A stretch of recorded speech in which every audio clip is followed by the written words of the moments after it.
What's up, guys? Hello, What's guys. up? Hey, Wow, guys, everybody. seems Folks. a little dead in here tonight. What's up, guys? It's a little spacious That's in here because I'm, tonight.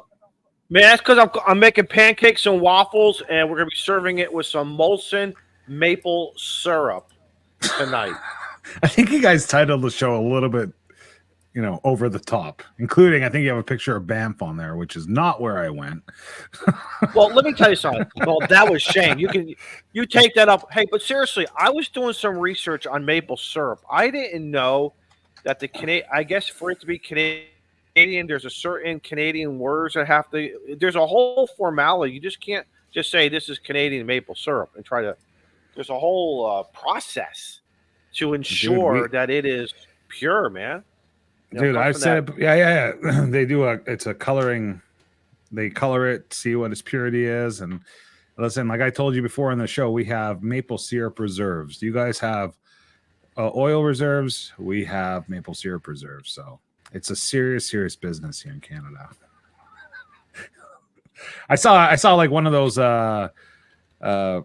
episodes on TikTok of like custom border, like the border guards there on the Great Lakes, and they pulled over a boat and they were smuggling maple syrup. So kind of funny. Are you? Come on. I'm dead serious.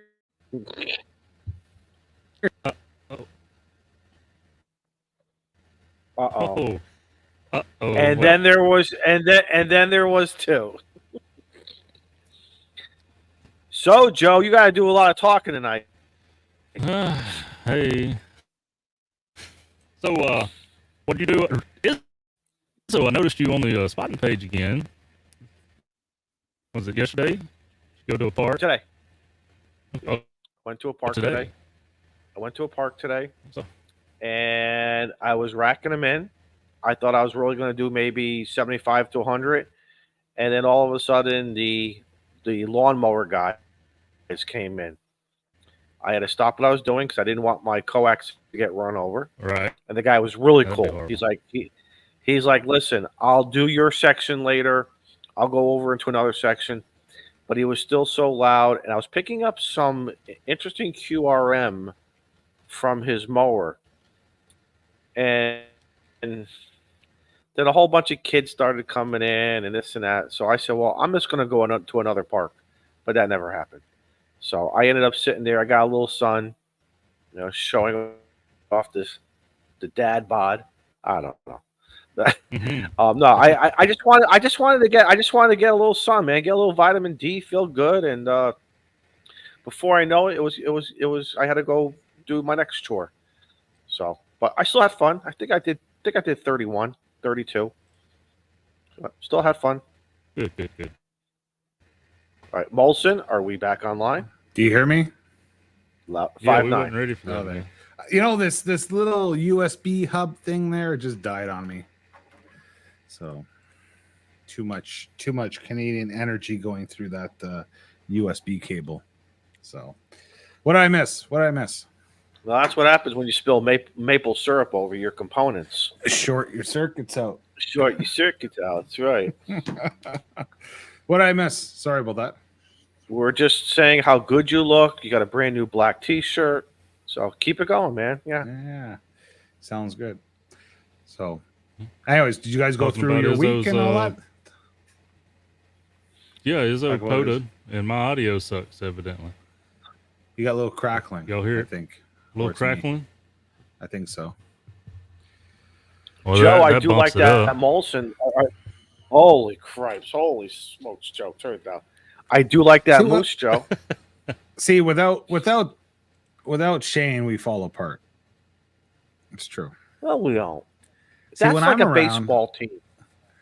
But when I'm around, accidents happen, and when Shane's not around, mistakes happen. So, don't worry. Listen. We still got 1 hour and 53 minutes to screw up, so don't worry about it. There'll be a lot of that coming. So, yeah. Guys, I haven't talked to you guys all, except for last Tuesday. We talked there quickly with Tommy Boy on the stream. But so how do you know Tom? I met him on Monday. literally, hey, my name is Molson. Hi, this is Tom. Let's go fishing. Or can we rent your boat? Like, how did you? I thought he was your brother-in-law. So Tom is my. So we stayed at my aunt's house, and Tom is the neighbor across the street, and my aunt's good friends with his wife, and we just hit it off. We had a great time, very good time. Good. And everyone was super friendly. Like, some guy was like, "Oh, borrow my boat if you want. Just take my boat. It's right there. Go take it." Like, that's just the way it was there. So it was great. But yeah, it was a good time. Did a lot of I don't know. We'll talk about it, but did a lot of different activities. We did POTA, which I'm going to tell you guys. Like, I did hours of research on some of these places. Like, I'll show you guys tonight if my internet's going to work well. But some of these parks, like, you're literally trying to find a way in there, or you're supposed to rent a pontoon plane, or to fly in. So luckily, and cross-referencing. I don't know if Vince has this issue in Alberta, but some of the provincial parks, their boundaries are not very clear, especially when they converge two together. They make them look like one, but they're not. And so, like, the POTA park's here, and it's like tied in with another park, and you can reach the leg over on this side here. I'll show you guys and so it looks like at first look that it's part of the boundary, and you would get it. And then when you start to do other research into, like, documents from like 1892, you realize that it's not part of the park that you're trying to do. So it was I got three ATNO, which I learned what that meant from Joseph, V3GKT. And all-time new, never operated. What is it? ATNO? All time new one. Okay, perfect. All-time new one. All-time new one. Yeah, he's like, "Oh, so it's an ATNO." I'm like, whatever that means, sure. But so I did 3. Whatever. Well, and that was half the fun, right? It's like that thrill of being the first person to activate it, and they're not necessarily easy to activate, So get my name on. You were like the Christopher Columbus.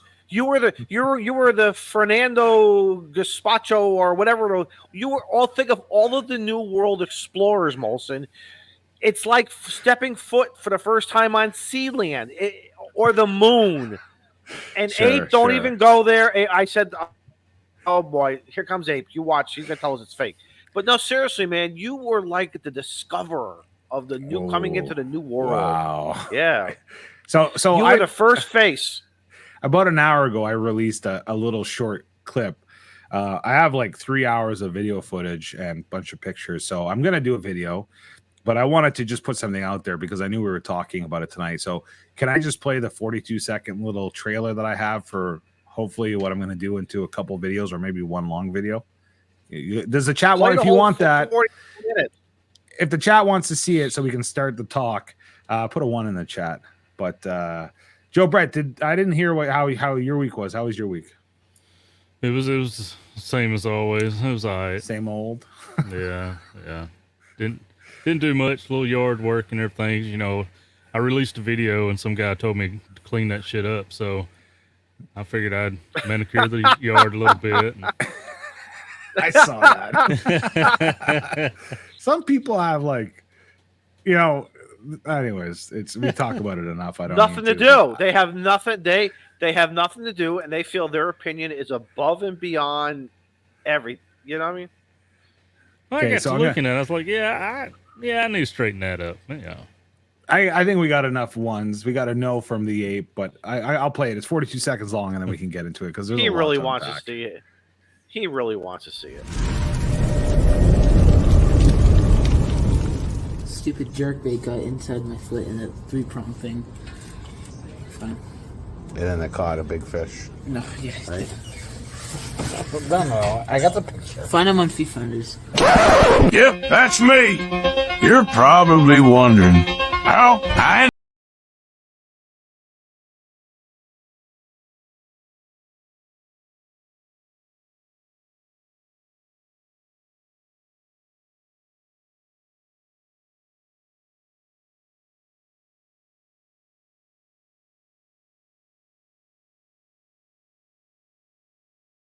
I love it. I will watch that. I will help your watch hours just for the music alone. So, That was awesome. Oh, play that again. Play that again. No. Did somebody miss it? Our vacation started out rough. So we were supposed to leave 8:00 on Sunday morning. Our cows got out. And I guess my neighbor one of my neighbors set off fireworks and spooked our cows. So we went hunting for cows. They were about two. Wait. Time out. What's up? 59 years on this earth. I don't think I've ever heard a man say that. My neighbor was shooting off fireworks and spooked the cows. So I'm either living a sheltered life, or that could be a T-shirt. I love it. Yeah. Well, anyways, we had to look. It took us 2 hours to. We started at 7:30. Sorry, trying to find them. We found them. We finally got them back into our yard. We had to fix the fence. We hit the road at 10 a.m. And then we got to the gas station. By the time we left the gas station, kids got their snacks. It was 10:30. So we already started like 2.5 hours late. And then on the way up there was a gentleman. We're driving along now. The last 2 hours to get there is not a road you drive at nighttime. I've done it before when I was younger and didn't have kids, but you don't drive it if you don't have to, because you'll come around a corner. There's a moose, or there's rock. There's like rock walls on both sides, or the bear come out in the middle of the road. So you don't drive if you don't have to, because plenty of people have hit the wall. Anyway, so we were on the way up, and there's this guy walking as we're going around a big curve. There's a guy walking on the side of the highway. Like, you're an hour away from like anything. What are you doing? Oh. So as I was passing, I saw his car down below. So we turned around. We were in 2 vehicles. We turned around and we went and helped him. And so he had been waiting an hour and 10 minutes for an ambulance to come at that point. We stayed with him another 45 minutes. The cops finally showed up. And then we had to drive another 40 minutes north, and we never passed an ambulance on the way.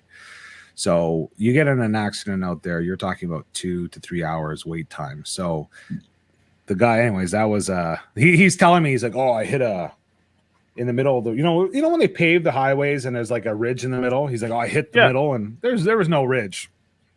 But when the cop came up, he's like, are you involved? I said, no, we just came to stop. He goes, what's the story? And I'm like, well, his partner was talking with the guy. I said, well, he told me he hit something in the middle of the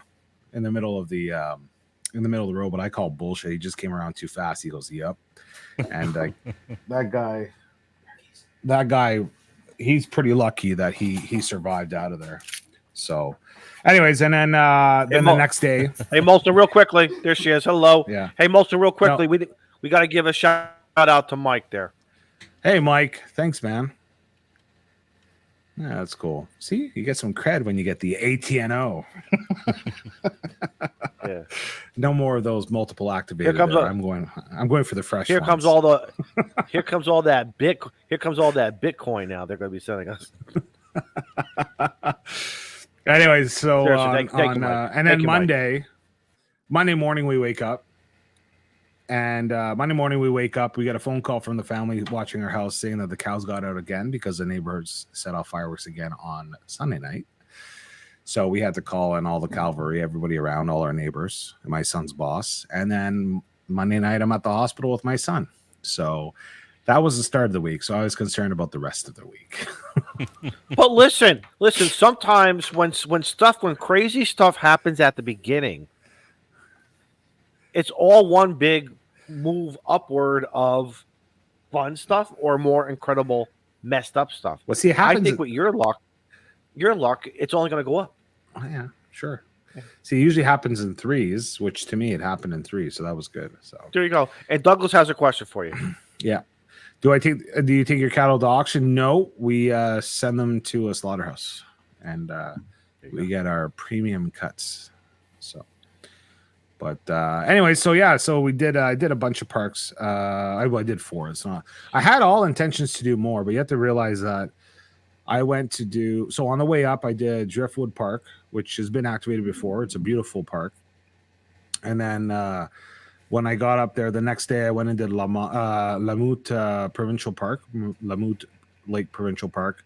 And so that one there was pretty easy. Like you just drive off the highway and like 20 feet in, 30 feet in, there's a sign saying provincial boundaries. And I drove way up that trail hoping I'd get like a nice, like, lakeside view. I drove quite a while and that never happened. So I just turned around a bit and whoa, what's going on with the layout? Anyways, so Lamut I just changed it. Yeah, Lamut was very easy. No. Wait, Shimmy. Wait. Hold on. You work so hard on this new layout. Why don't we use it? Because you're supposed to have 3 other cameras at the top, buddy. It's for 5 people. Let's get 3 other people to come on. So if you want to come on the show and you're a creator, you know exactly where. And if you're a buddy of ours, send us a message in Discord. We need 3 other people to have fun with us tonight. So Lamut was just to tell you. So the night before I left, I procrastinated and I was like, I got to find myself a POTA rig, right? So because I don't have a POTA rig, I don't. So that's funny. So my sons were like, oh, we're gonna go to the store and buy fishing gear. So I said, I need rope, right? So I told them I need paracord. They brought me back some like polyline, some garbage, but still they brought me 2 spools of 50 foot. Okay. And I ended up taking I was going to take an old radio, my IC 725, because if it gets damaged, I didn't care. But then I need the external tuner. So what I did was I ended up saying, instead of taking the external tuner, I will just take the Yaesu FT950. Done. And then I assembled my Coffee and Ham Radio's Aries antenna, which is a 9-to-1. Great antenna. Works well. Remember I told about that a couple weeks ago. Great antenna, yeah. And all my POTA activations were done on the Coffee and Ham Radio antenna. So it's pretty simple. Now, what configuration? Quickly, what configuration did you use? Just a sloper. So I tell everyone, keep it simple, stupid. I tied a rock on the end of at first I tied a rock on the end of the rope and I threw it over the branches and did it that way. Then I found a softball in my aunt's backyard and I taped that onto the end of there you go. There you go, man. Improvise like a Boy Scout. And I have 2 batteries in my truck in the garage. I took one of them out. I put on trickle charge and I use that to activate. So pretty quickly, honestly, if you want to get out there, it's pretty quick. And you can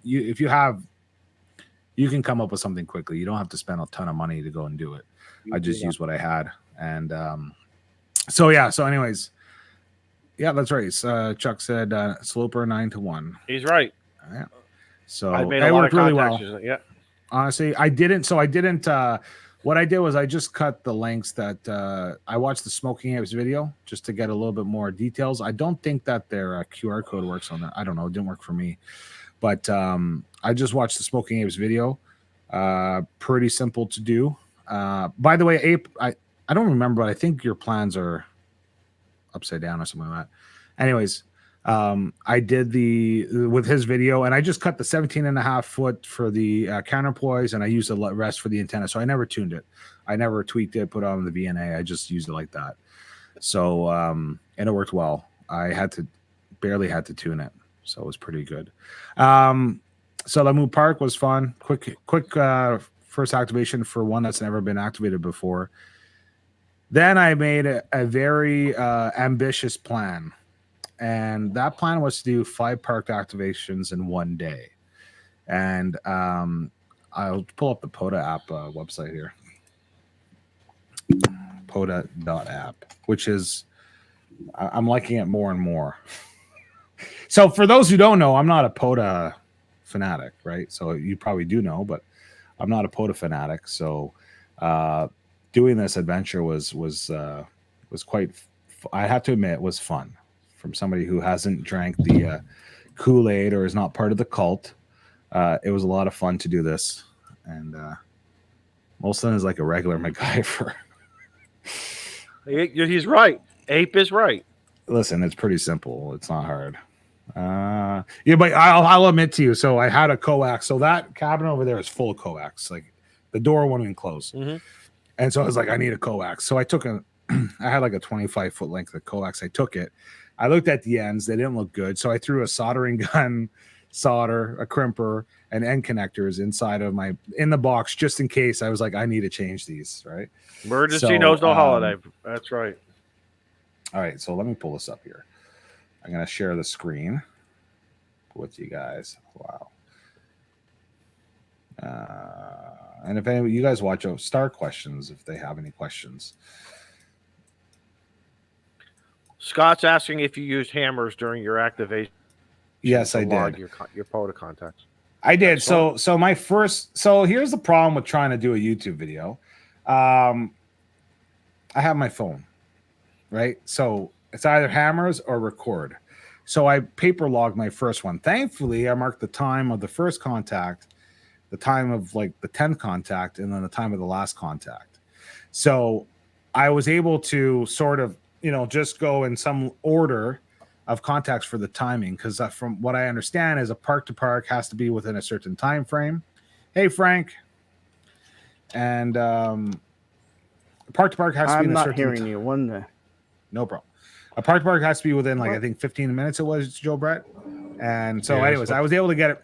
I even went to the point where I checked out the videos I recorded, and I checked the timestamp of the video that I recorded, and then I went through and sequence of like 2 minutes into the video. I made this contact, so I'm within a couple seconds on those contacts. So if somebody wants to be the POTA police, by all means. Seconds doesn't mean nothing. Seconds doesning mean nothing. It doesn't mean nothing. No. All right, so I'm just going to choose. Seconds only means the only time seconds means something is when it comes to NASA. Can you hear That's me? it. That's it. I can't hear Loud and you. clear.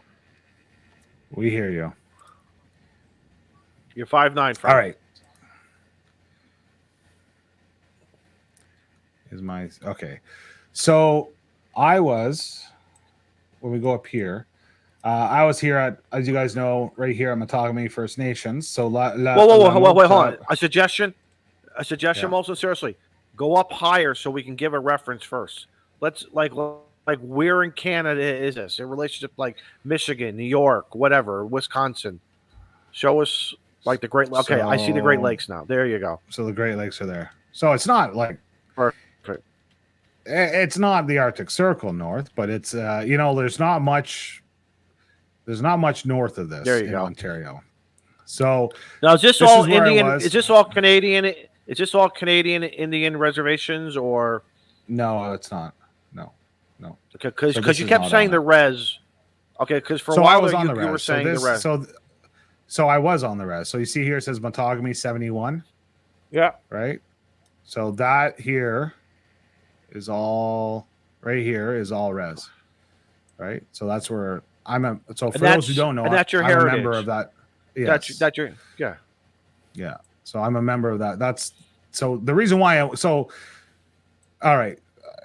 Didn't want to, okay, so Go Gamma right here. I grew up going there. My grandfather grew up in that town. And so I have a lot of family history there. And until 5 years ago, I went up almost every summer up there and even sometimes in the spring and the fall, because it's just a gorgeous area. My grandfather had a place there. He sold it 5 years ago. He's like 93 years old now. So he sold it because, he's getting up there. So I wanted to go up there with my kids because the last time I went was like just before COVID, and I wanted to go up there. And when I did, when my family found out, my aunt, who has a house on the res, said, just come stay here as opposed to booking a lodge. So we did. And so, which is probably the best thing that we could have done because it was fantastic. So anyways, so down the road is Lamotte Lake. That's pretty simple. You just drive off the road, you're in the boundaries. Now, if you go 2 hours south, 2 hours south is going well above the speed limit. Sorry, a little bit of lag here. We go south. Over here, there's two parks. So I drove to Cartier, which is down here, and there is this one here is the Green Lake Old Pine Conservation. Now, to get there, you have to take an old logging road. And now you see part of the road here, but there's a branch that goes off. If you look on Google Maps, it goes off and it comes and it's scary. I had to compare Google Maps and I had to compare the provincial Ontario website where they talk about the boundaries of these parks. And it looks flat on that map. Where it talks about the boundaries of these parks, and then you see that they converge. The boundary and that logging road converge together, and so I had to drive all the way back there. Now these roads are not maintained, so when the logging stops, say it was 25 years ago, they don't maintain them anymore. So in the rain, and everything up there is sand and rock, so washouts happen pretty often, and so I did that one there. And the next one I came to was over here, whoa. which is wait, time out. Wait, hold on. You're going way too fast for us. Yeah. What vehicle did you take on that logging road? What vehicle did you take? My wife's minivan. That's what we're going to get into. That's what we're going to get into. I am dead serious. I took my wife's minivan. So you're a brave man. Oh, well, it's a beast. That thing is amazing. So anyway, so that was half the battle. Half the battle was finding out, can I really get there? Because I remember I was talking with you guys. I think it was you guys. Like, is it enough to be beside it? Because some of these you can only get in within 2 miles of the, and then you have to walk in the bush. I ain't walking in the bush up there without some side assistance. So I was really adamant about finding. You don't like going in the bush by yourself? You don't like going into the bush by yourself? Well, I'd have to bring firearm up there, and that's the only way I would do it. And I didn't have one on me, so it's bears and moose. So I found out that there's a training video. Is moose not like mooses or mises? Moose. Yeah, I was going to ask that question. Look question too, moose. but I didn't want to get in trouble. So there's a conservation officer training video, from what I understand, where it talks about a case where there was, I believe, a Swedish husband and wife. They were on vacation in like Alberta or in the Rockies or whatever, and the husband had a camera and he was trying to film a moose. And there was that separation because of the camera. He was focused through the camera. He didn't clue in that he was in trouble. And the only way that the forest rangers were able to, they would have known it was a human, was that there was some fingers left over. So when they get mad, they will trample you down to a pulp. So, wow. Yeah. So anyways, and bear, I'm not interested in, I don't like running marathons, so I'm not going to race a bear. So I didn't want, I had no problem on these trails here, but I'm not going to go 2 miles through the wilderness with nobody around for another 50 to 100 to try and make a POD activation. So I was very anal about trying to find out if I can access those parks. So, and I filmed them and I have all the maps.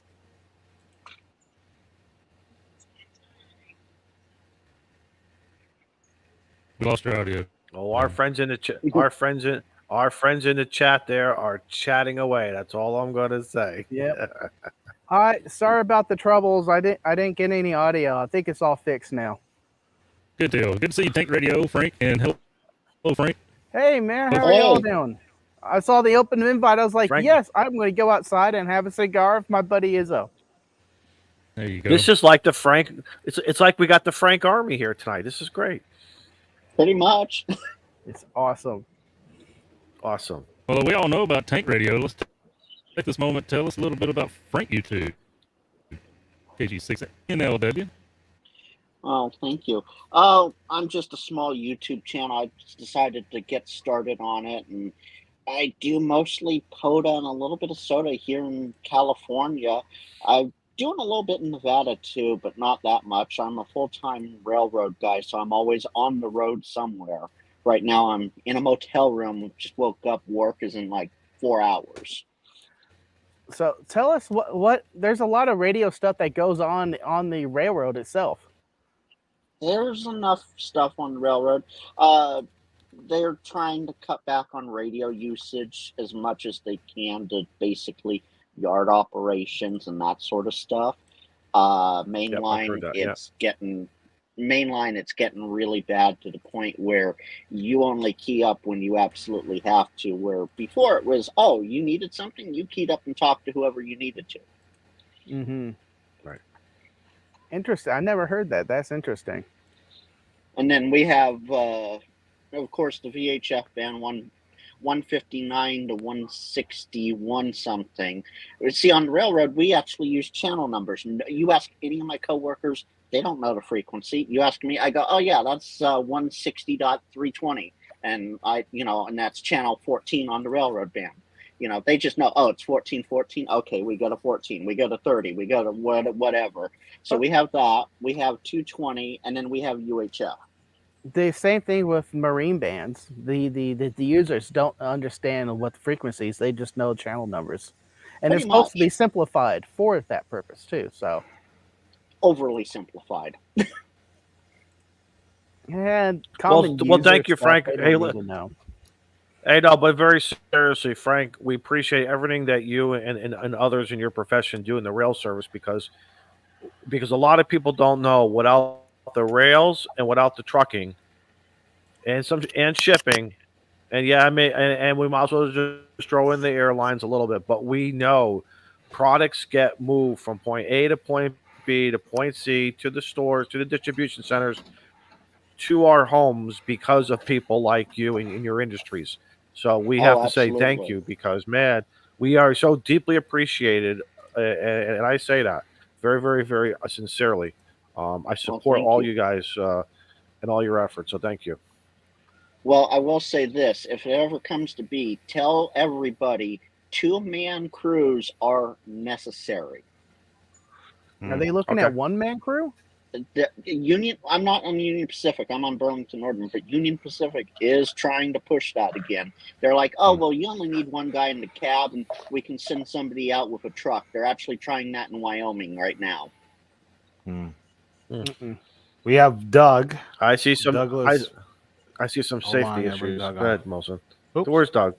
Yeah, absolutely. There Bring he him is. on. Hey, Open Doug. that. There he is. There he is. Hey. Hey, Doug. Using my phone, so it might be a little weird because I don't have it set up here in the hotel. Oh, you're We're like in a me. hotel too. Sure. Yeah, I'm in Salt Lake City right now, working. I got off a little earlier than I thought I would. Ooh. Nice. Oh, wait a minute. You're in Salt Lake City and you don't have a new Yaesu handheld yet? I have it. I have the cheap $89 one. And Well, there's if one you- up for grabs out there, I hear. Yeah, if you There you go, Joe Brett. APRS KC5HWB stroke 2 It's and a I'll you pay you find 50 him, bucks for it if you'll go stroke get 5, sorry, stroke 5.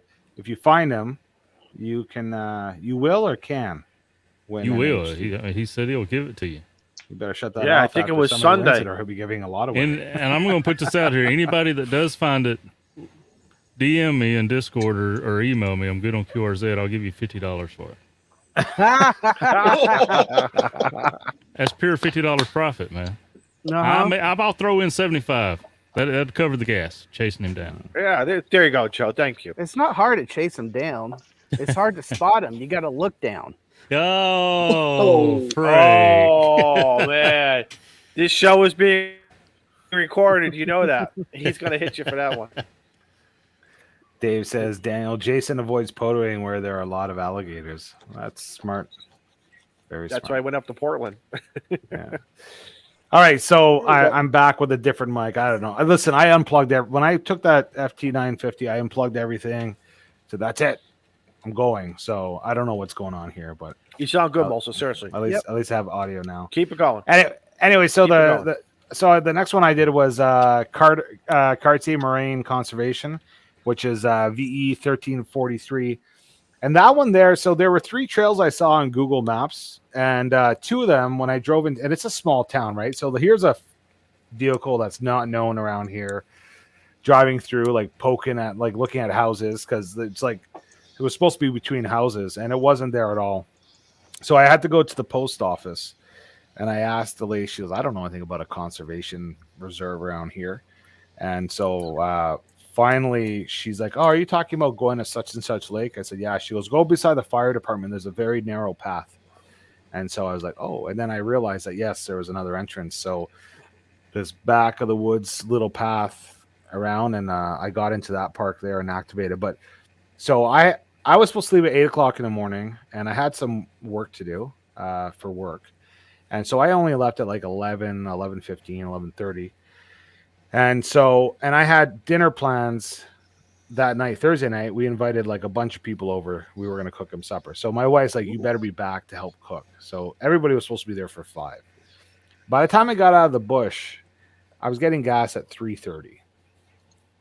And I have a 2-hour drive to get back up to the place. You guys. Okay. We got a long time to go and a short time to get there. I know. So I called my wife because I'm sure she was already panicking. I was like, oh, I'm just getting gas. I'm on the way. Right. So like an hour later, she calls me. She goes, where are you just getting gas? Right. I'm like, oh, it was back in Cartier, but I'm only an hour from there now. So I tell her you were waiting for the tanker to show up with the gas. I'm first in line. I'm first in line. Listen, but I made it back in record time. I made it back in an hour and 40 minutes. Those counties couldn't catch you. Those county mounties couldn't catch you. Yeah. So, but there was a couple of other lakes that I was hoping to do, and they were so easy. Like I literally on the way back, I'm like 10 miles down that road, and then there was one that was it was been activated before. It's Halfway Lake, which is I forget what the park number is. I can find it.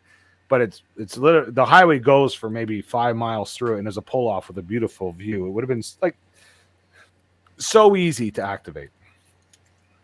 And the last one that I wanted to do, which I realized afterwards, because I wasn't accepting the fact that yes, it is part of the park. I finally found an old document from when they actually made that park a provincial park, and it's 2 parks that they're touching each other. Like, so if I show you here, I'm going to show you on the screen and I'm going to pull it up on Google Maps or something like that. Give me a second here. Also, while you're doing that, are there signs? Every park that I've been to has either a really, really nice, expensive sign, or there's a sign that's anywhere from 40 to 80 years old and it's very weathered. It at least says, "Hey, this is the park." Are you seeing any of this? No. Anywhere? No. No. Okay. No, there's none. You'll see these little green signs in some of them that'll say a boundary or reserve starts here, but there's no signs. Like there's right. No. Okay. People aren't going out there to look at these things.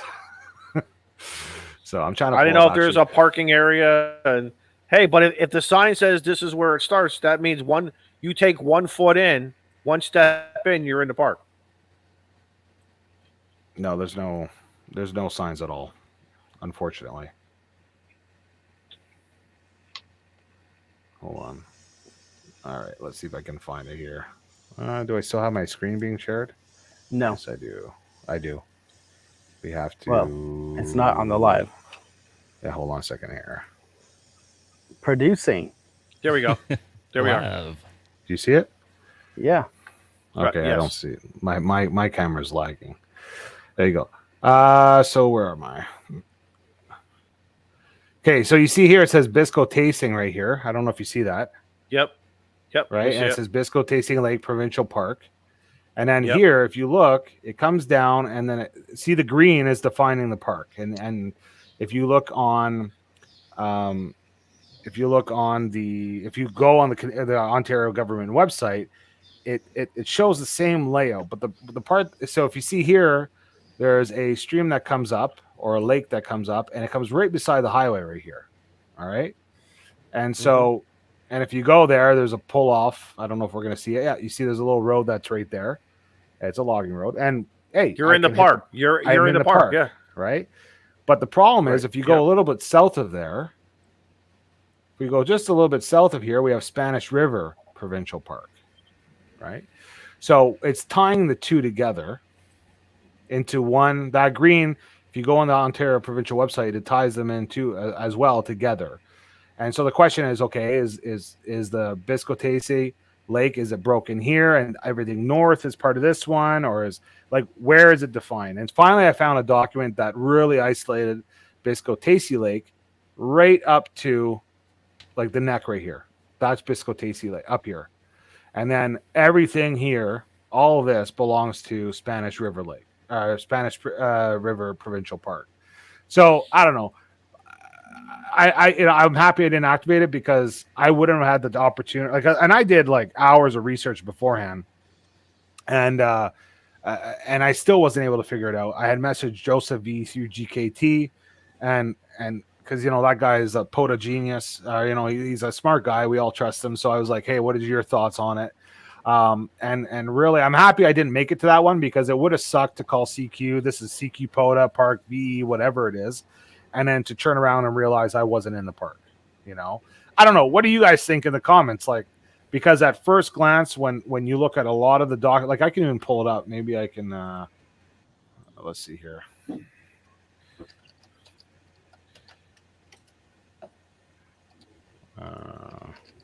Well, no matter what, it's about the ethics of being honest. Which doesn't need to be said, but you want to do it right. It's also in good that. faith. You get the Right. closest you can, and if you believe in good faith that you're in the boundaries, I say go for it. I agree. So this is the yep. This is the Ontario Park site. Barely, there's not like here. It does the same thing here, right? Like where is it? Right. Where is the boundary? Right. It just has a little mark here, and it doesn't distinguish it. So if you have to go to I believe it's even on the Ontario.ca site, which is where is it? Because there's two sites in the Ontario government. Let's go to AC Lake.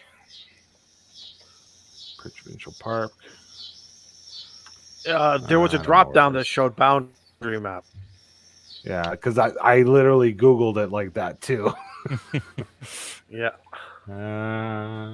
See, anyways, Google knows what you're looking for. So even here, right? Just looking at it. So it pairs it together. Codes. Spanish River. Yeah, it says it pairs it together. Spanish River and Biscotacy Lake Provincial Park, right? So that's the problem is they merge them together in this. So if you look, the northern part all the way down to the south is all the same color, and it says No, I boundary. see something different. No, wait a minute. I see a twofer in there. Wait. I see a twofer. Hold on. I'm gonna. Well, no, because Spanish River is not a provincial park. It's not on POTA. It's not on POTA. But Okay, if you look here, disregard. So if you look here, the light green is described as park boundary. So, but it's doing. Where is it? Now it's saying Spanish River Valley signature site. So, but this is coming from the Biscotacy Lake site. So it was so confused. It's just horrible in its description. So, anyways, I figured out later on that it wouldn't have been a valid activation. I see. And then okay, you know what I mean. So, and there's a lot of really cool. Like if we zoom out here, like I love to have a week with a bunch of buddies and try and get into some of these remote locations. Like there's up here, there's a chain of lakes. I think somebody suggested me the chain of lakes right here. Unfortunately, that's the one where like you're about 2 kilometers or 2 miles off the logging road somewhere over here. And a lot of these things you have to go by the lake shapes. Like that's really you have to use the lake, the railroad tracks and the lakes, and some of the Google Maps have the bush roads where you can see. But like for instance here, there's no boundary on the POTA website, and then this map does not line up with the provincial boundary map. So you have to look for those defining lakes that really point out to you, oh, this is a like this lake has a certain curve here, that's the edge of it. And you have to piece it together yourself, and it takes you're referencing several documents to find out exactly where it is. And so that's every night in bed I would just be on Google on my phone trying to swapping between tabs and trying to figure it out. But it's not necessarily, and there's no sign saying, hey, welcome to the idiot who drove 20 miles on a bush road to the provincial park of XYZ, So, but yeah. Well, one of the things I did call CQ. I made a couple contacts with so speaking of family out there, my great grandfather was a forest lookouts for the forestry. Oh, tell us about the fire tower. Yeah, go. Yes, please talk about the fire tower. So I grew up going to visit this fire tower all the time. So this mountain, this hill, if you want to call it that, is so everything out there grows blueberries. So blueberries are everywhere. So we used to go as a kid. My grandfather would tell us stories when we go up there, and then my grandmother would make us pick the whole hill free of blueberries, so she can make us all kinds of stuff. And so that's where we went, and it's actually right across from Lamoot Park where you get in there. So where is Lamoot? Where is it? Not here. It's not here. From what I'm being told, blueberries is very good for kidney stones. So if you guys have any problems with kidney stones, eat some blueberries. I believe. So it's right here. That's Lamoot Park. Right? That's not Lamoot. That's what we call Stedham Lookout, and I have a picture I can share with you guys. But we had to go back in the bush road all the way back there. We, my wife and I, we took the minivan right up to about here, and then we turned around and we went on Friday with my son's pickup truck. And we went to the top, and it was just a great time. It's a gorgeous lookout. I'll share that with you if I can. And I called CQ for a little bit, and then I after I made a couple contacts, I decided, you know what, I'm going to put this aside and just enjoy the time up here. And so that's what I did. Excellent. I'm trying to find a picture to share with you guys here. So, anyways, yeah. That's pretty much, so those are those, and I activated from the backyard at my aunt's place. That's last Tuesday night. Not activated. I called CQ. So I was pretty happy with that. Excellent. Yeah. Let me see if I have a picture here. Was the coffee and ham radios the only antenna you brought with you? Hold on. No, I brought 3. So at my aunt's place, I used my G5RV Junior. So that obviously worked fantastic. And then I brought a ham stick, a 40-meter ham stick, which I never used. And I used a what else did I use? And I used the coffee and ham radios antenna. Very happy with the coffee and ham radios antenna. I honestly suggest it's a pretty easy kit to put together. I like the winder. It's quality. The whole thing is quality, I think, and really easy to deploy. So I would definitely suggest that people would buy one if they're looking for a portable antenna. Do it. They make good antennas all the way around. Yeah. So I'm trying to find. Great man, Poda. Tim, how you doing? Oh man, I'm doing great. How about yourself? Doing good. Oh, awesome. You want to take a minute of Daniel's silence while he was looking for something to tell us about your YouTube channel, bud? Yeah. So a lot of you probably originally met me. I was operating under the persona of overlanding for fun, and as a Bronco owner, I got out and I love being the outdoor, the overlanding, the stuff like that, and I started adding ham radio or POTA into the mix, just kind of as something people could do to just get out and enjoy their Bronco or Jeep or whatever they had. And then also kind of my alternate kind of thing behind it was that, showing people how you could use ham radio. So if you're out west in areas where you don't have infrastructure, how you could use ham radio as a means of communication. And those videos just started taking off, and more people got interested. And then all of a sudden I got a bunch of ham radio people you're really interested in it. And I figured it was probably just a little, some of the stuff was just a little too technical for that crowd. Right. So I wanted to continue to do more. So I just kind of shifted over and started the Gray Man POTA channel.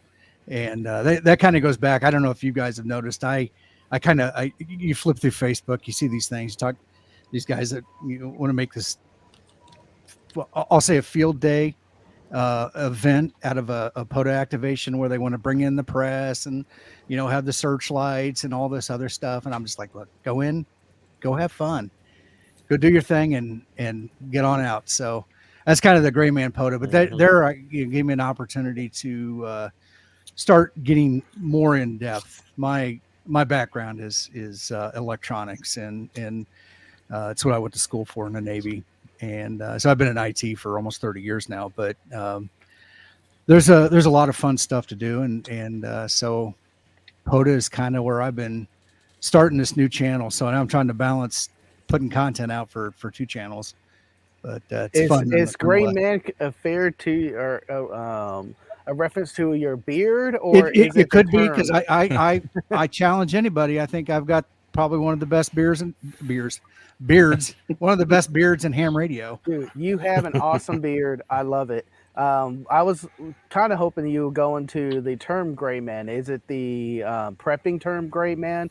Do it under the covers and not draw attention to yourself? Yes, and that's kind of the thing when I was looking at it from the POTA aspect, was basically just go in and operate, right? When I go to do POTAs, I kind of veer away from like the shelters and things like that. I like to go somewhat off the road. I don't hike in or anything like that, but just kind of off to the side. I get people that come up to me all the time. They'll see the antenna and they'll be interested. And it's either you always hear this, one of a few stories.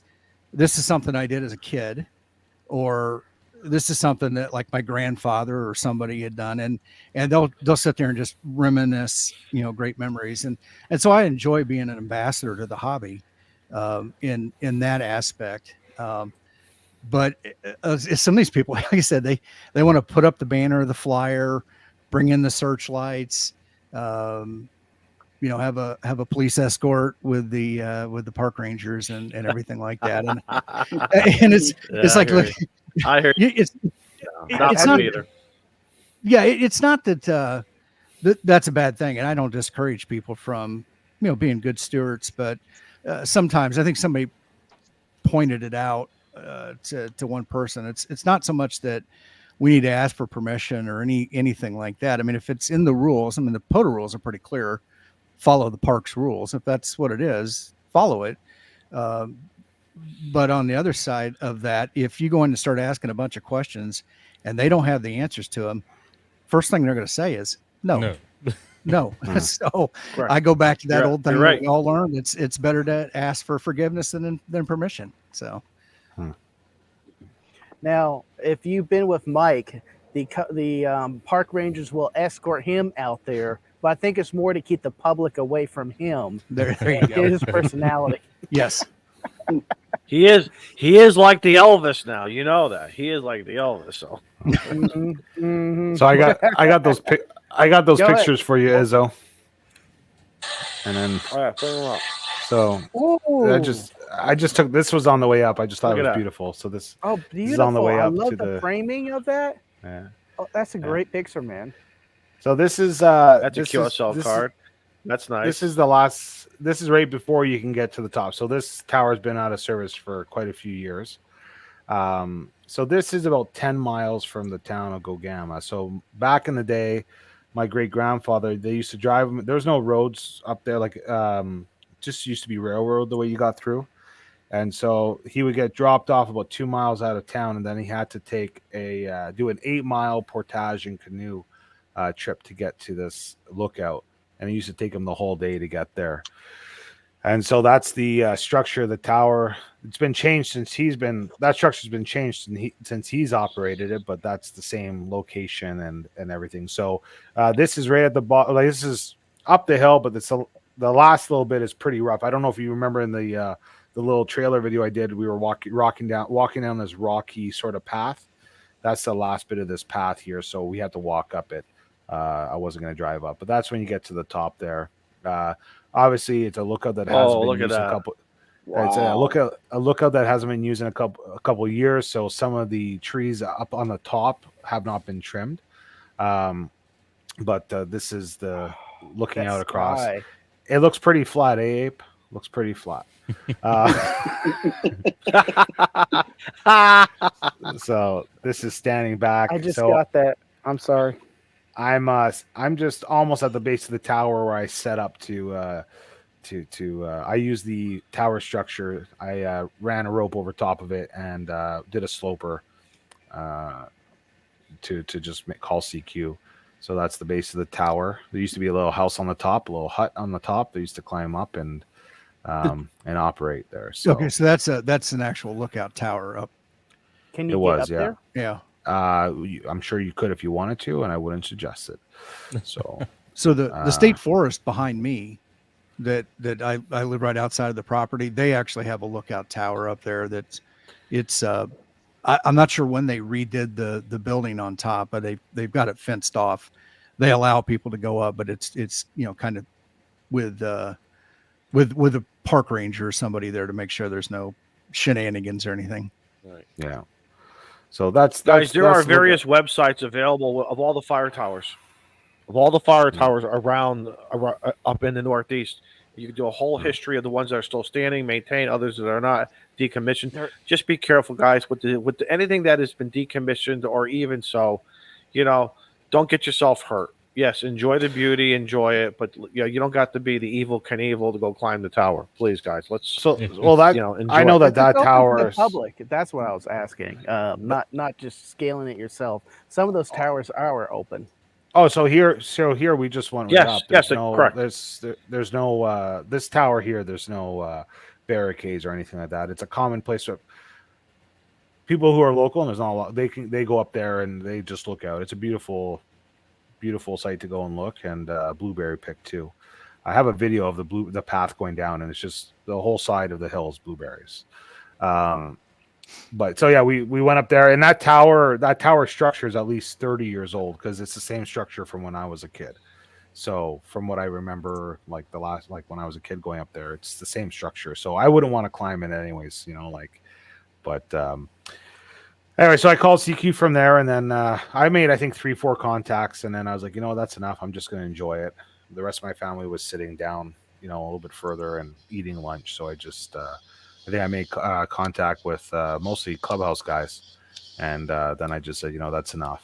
But it was for me, it's also, you have to remember that a lot of memories up there, right? So it was nostalgia. It was a lot of fun, and it's beautiful.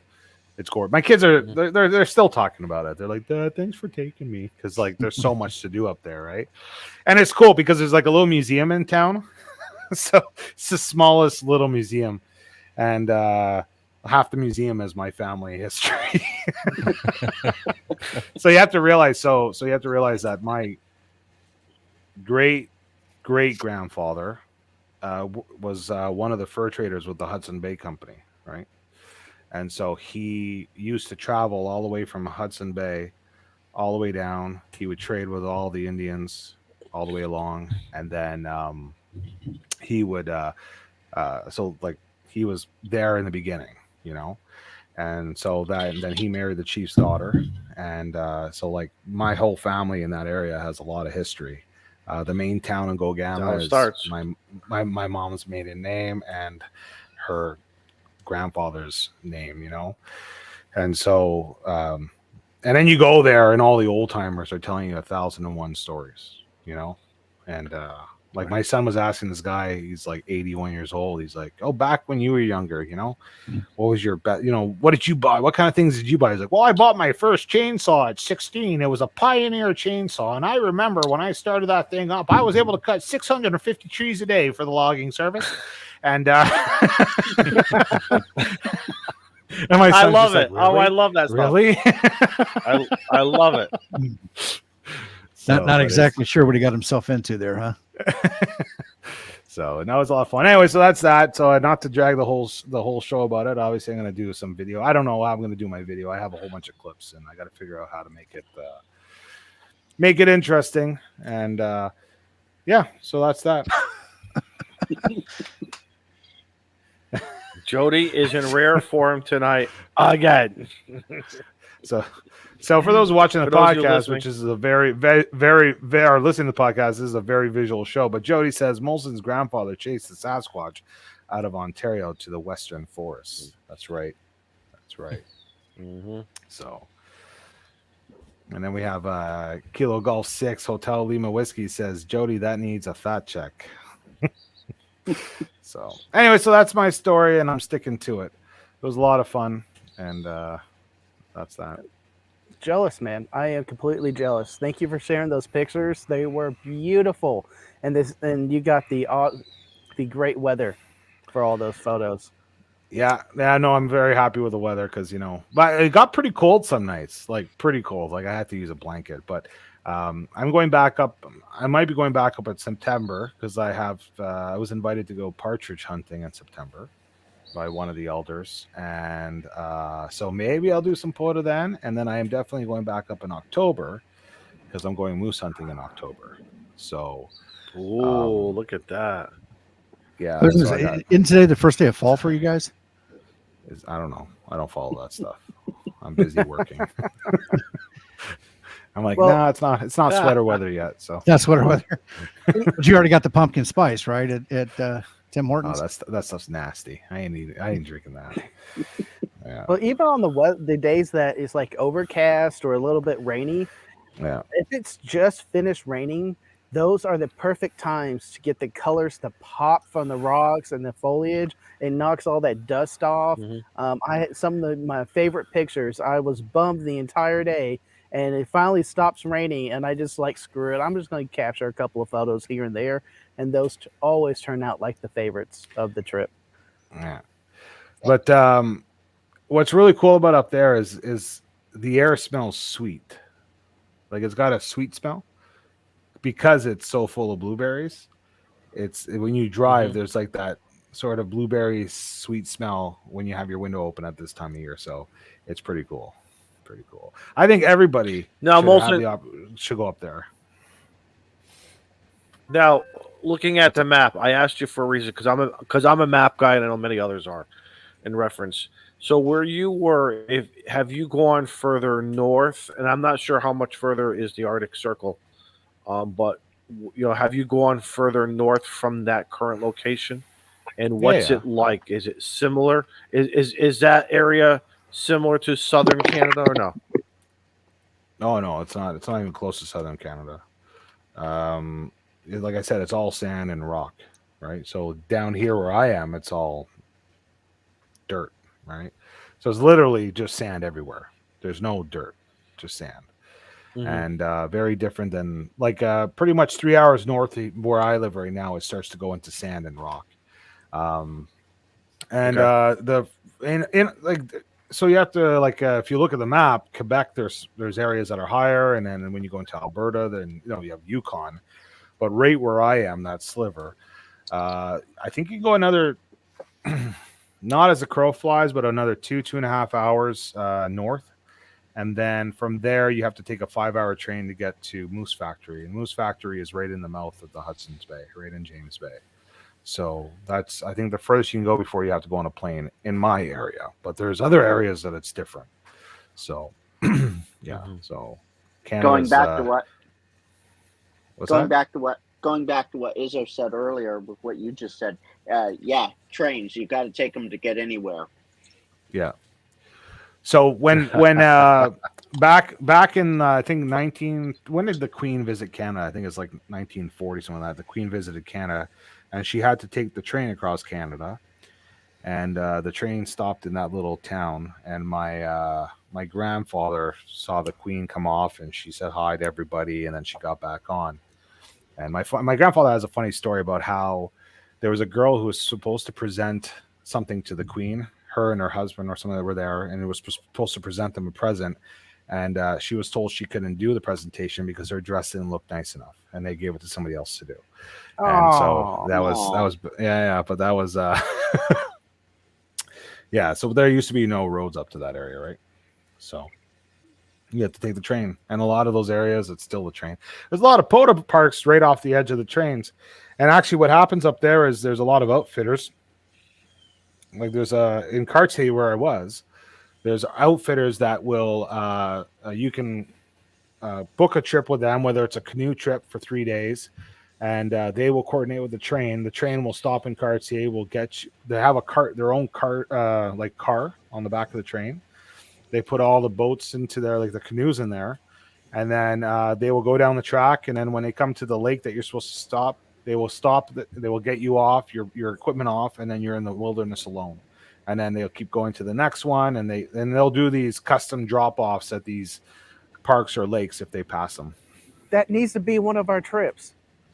That needs Dude, to be one of our trips. I already put out the Frank, invitation. that's what I was thinking to go of. up here. Yeah, that's what I was thinking to go here and go fishing and remember I had be talked in about 2 that. years. I was like, I want to like plan like the ultimate fishing weekend or the fishing week. I was like, yeah, I guess I might be interested. This is where I wanted to go. If you So, can make it a long weekend, maybe Frank- for holiday, I could probably do it next year. Frank, that's going to Sounds be a good. lot of cigar packing. You know that we're going to be packing a lot of cigars, Cigars, which I don't mind, but I'm just saying. cigars, Cigars. cigars, Exactly. cigar. You guys and your cigars. Absolutely. Don, I have you hooked up. Remember, mail them to Molson way ahead of time. Otherwise, you might not get through customs with them. U.S. Customs is not that bad, but I don't know what Canadian rules are. So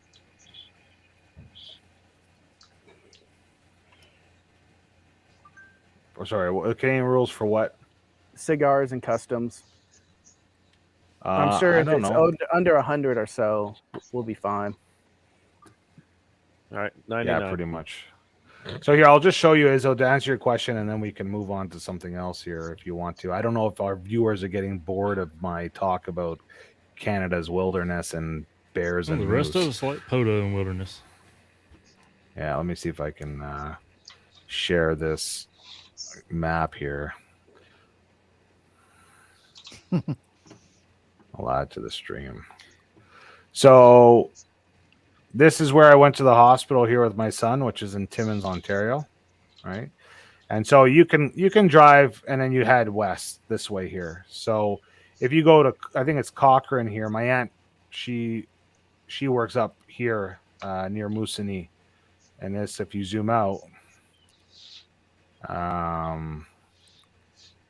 you're right at the mouth of the James Bay, which then goes into the Hudson Bay. So if you look at Newfoundland, Newfoundland and Labrador, that's more, depends on how you churn the earth or whatever it is.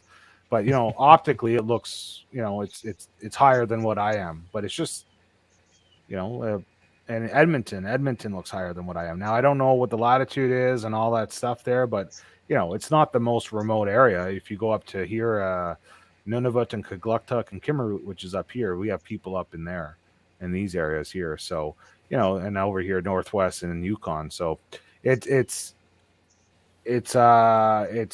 remote for this region, pretty remote for this region, but there's far more remote places in Canada than this. If you look at all these little towns up here, and that's way north. So, but that's that. So. I've got to assume What's up there? What do people do for a living, Molson? Up in these regions? Is it retail? Is it a lot of no? There's a lot of no. There's no farming. You can't farm up there. To be honest with you, it's a lot of natural resources. So you have logging. That's not as big as it was back in the day. Just near where I was, there's 3 gold mines, and there's a silver and nickel mine, and there's a couple of other mines. To give you an idea on the size of these mines, so everybody watches Gold Rush Alaska, and there's like 4 guys in their Bobcat or whatever it is. One of these mines they've been building it for 5 years with 1,800 employees on the site. Okay, so they've been prepping the infrastructure for 5 years, 1,800 people. So these are not little. Parker gets his D6 dozer and skims the earth. These are big open pit operations. Right. I think he runs a D8. Whatever. You know what I mean. Maybe a D10. It's a different scale.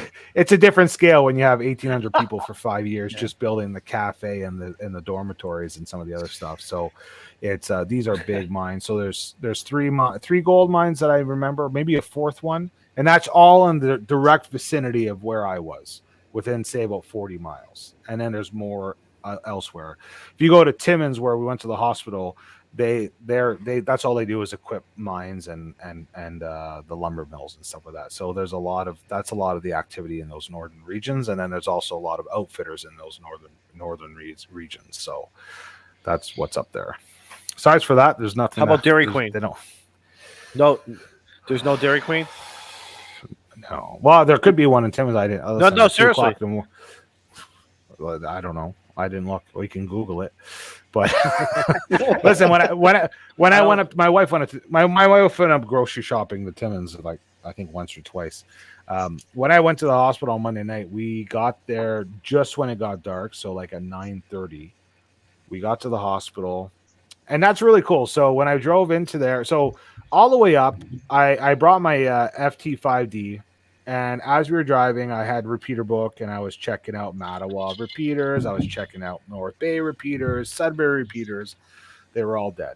I even was like, I was like, this is Victor Alpha 3 Sierra Delta Oscar, monitoring the frequency. Is there anybody on frequency who just to say hi? Nobody answers. Okay. So then I pull into Timmins around 9:30 at night, and there's just guys talking. They're talking about Sue's dad and Mary's uncle, and driving to Rouyn-Noranda tomorrow to go look at a mine, and just they're all talking life and business. It was hopping. I checked in. They're like, hey, what are you doing here? I said, well, I'm just in the area coming up to the hospital. Oh, there's an app. You can check on the app the wait times. Let me ask my wife what the app is. And these guys are just helping out. So after like 10, 12 hours of driving in total, and you're in the middle of nowhere, Northern Ontario, people are on the repeater, willing to talk. And so I got to town, maybe to the hospital like 10 o'clock. I walked out of the hospital at 2:20 in the morning. They had to freeze my son's foot 3 spots and then did it and tetanus shot. So, okay, I'll be honest with you. So I'm a little rough, like when it comes to that stuff. So I have like these pair of, I don't know if you guys know if you fish, but they're like needle nose pliers to get in the mouth of like a pike and you unhook. So they're long. So my son was fishing. He decided he wasn't happy where he was. We were fishing offshore. He cast it out, and when it was coming in, it was in shallow water. It got hooked on something. He walked out to free it, and his foot hit it, and it got stuck in his foot. And it went in about 3/8 of an inch. And so he's there. He's in pain, but he's pretty calm. And I said, all right, you want it out? He goes, yeah. So I grab it, and I yank it. And it comes back like, I don't know, maybe 1/8 of an inch, maybe a little bit more. And he's like, sea biscuits, like he's trying not to swear. He's like, Dad, no. I'm like, well, if somebody has and to me, because it wasn't deep, but it wasn't in deep, but it like came across, right? So it was like 3/8 of the barb was in there, but it wasn't deep. So if it was on my hand, I would cut through the skin and just pull it out this way. Hey, so I was just gonna say, MacGyver it. Yeah, but that's a MacGyver. How old is your son? That's a medical He's, MacGyver. 13. 13. That's I think I'd give him a pass if he dropped a few bad words. I don't think I'd be upset about it. No, like I was surprised he didn't say more than that, but he was trying to be nice and calm, right? So, anyways, I yanked it hard. It came back, but if you imagine the barb on that thing is pretty good. So we called the town nurse. She was away out of town, and so she's like, he really needs his tetanus shot. So because of his age, because his next tetanus should be at 14. So go get him. We'll bring him to the hospital. They'll take it out and they'll get the tetanus. So I take him to the hospital. We finish at 2:20 in the morning, and I told the kids, I said, I'm not driving that road. We don't have to. I'm not driving that road right now. I said, we're going to sleep in the parking lot of Tim Hortons. When the sun comes up in the morning, we'll hit the road and head back to town. So I think 5:30 in the morning, we hit the road. I got a Tim's coffee and hit the road. That's where we got the picture of the moose that you guys shared last week. And anyways, we get to town, and then like everybody's like, because I went with both my sons. Everybody's like, oh, who got the hook in their foot? And we're like, what? How did you know? And the whole town knew that somebody got a hook in their foot, right? So like the next day, because it's a town of like 160 people. The next day, or the last day that we were there, I went over to the chief's house, and his wife came to the door and answered. She goes, oh, it was your son that got the hook in the foot, eh? I was like, yeah. She goes, oh, yeah, you guys called me because she's the nurse. And I'm like, oh, that's how. The chief's wife has the biggest mouth. No, but it was, well, listen, a small town, everybody cares, right? So it's good. So you referenced the chief. Is that a like the mayor, or are you talking about Indian First Nation or? Yeah, First Nation. Yeah, because I was okay. I wasn't sure. Yeah, but no, they're all super cool. So everybody up there treats you like family. So I have no. I say that sarcastically and whatever, but it was good. But it was funny because everybody knew. I got a hook in my finger, and what they ended up doing, we went to the emergency room too. They just took out some pliers and wire clippers, clipped off the end of the hook, and pulled it through so the barb didn't come all the way through. So that's what they end up doing. But the problem is I didn't have a pair of wire cutters, right? Because I didn't bring a pair of wire cutters. They're not on the end of the needle nose, like inside the mouth. Usually most needle nose have like. Yeah, but it was a 3-prong hook, right? Yeah. It was the triple. So I couldn't get that cutting surface in there. And the worst part is he pulled this, he tried to take his sock off. And so it was like it had 3 hooks on the bait. Okay. It was the middle one that got, so he tried to take his sock off. So the sock, when he tried to take it off, it got hooked onto the hook, and then he put it back on. Caught, and now it's ripping. Now it's a huge ball. It's a huge ball on this bait that's hooked into his foot. So I had to take my fishing knife and carve away this sock layer by layer, trying to get it off to expose this hook. Then I had to try and break the hook because I didn't have cutters, so I had to break it off this little fake minnow with 3 hooks on it, the triple hooks. And then you didn't have a hacksaw with you? Assess it. No, I didn't have a hacksaw with me. So listen, everybody's like, Leatherman, you should have brought a I don't know, a Klein. Listen, I had what I had. Okay. Yeah. So I think as a ham radio operator, you would have that kind of kit with you.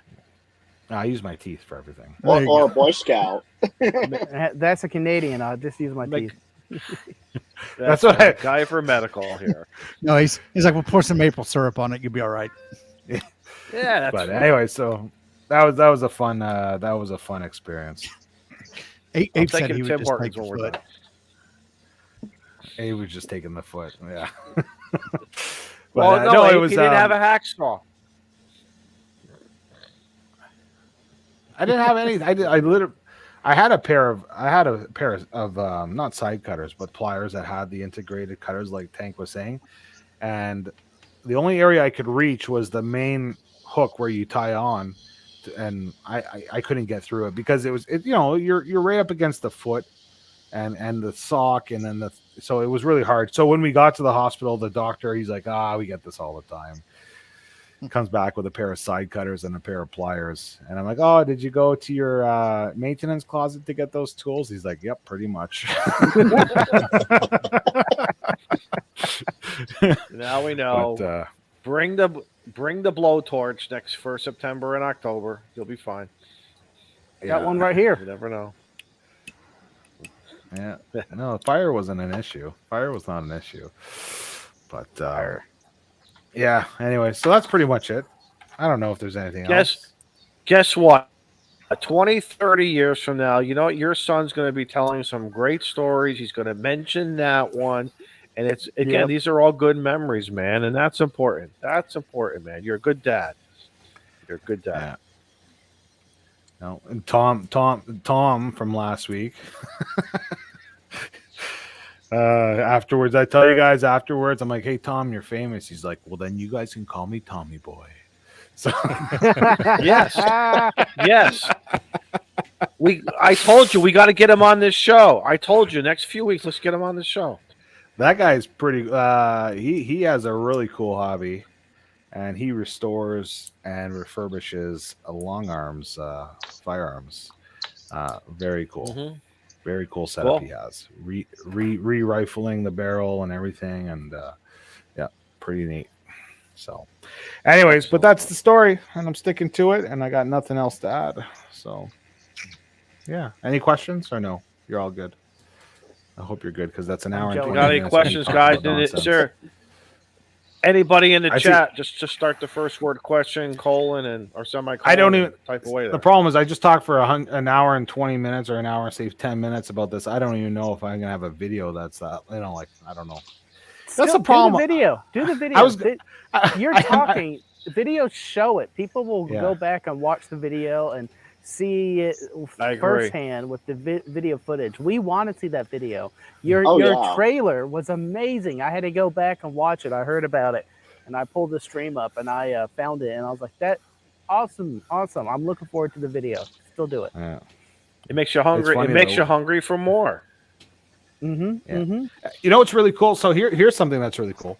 So I showed Tom because obviously I was on the boat, I was on the show, told him that my friends call me Molson, the whole deal.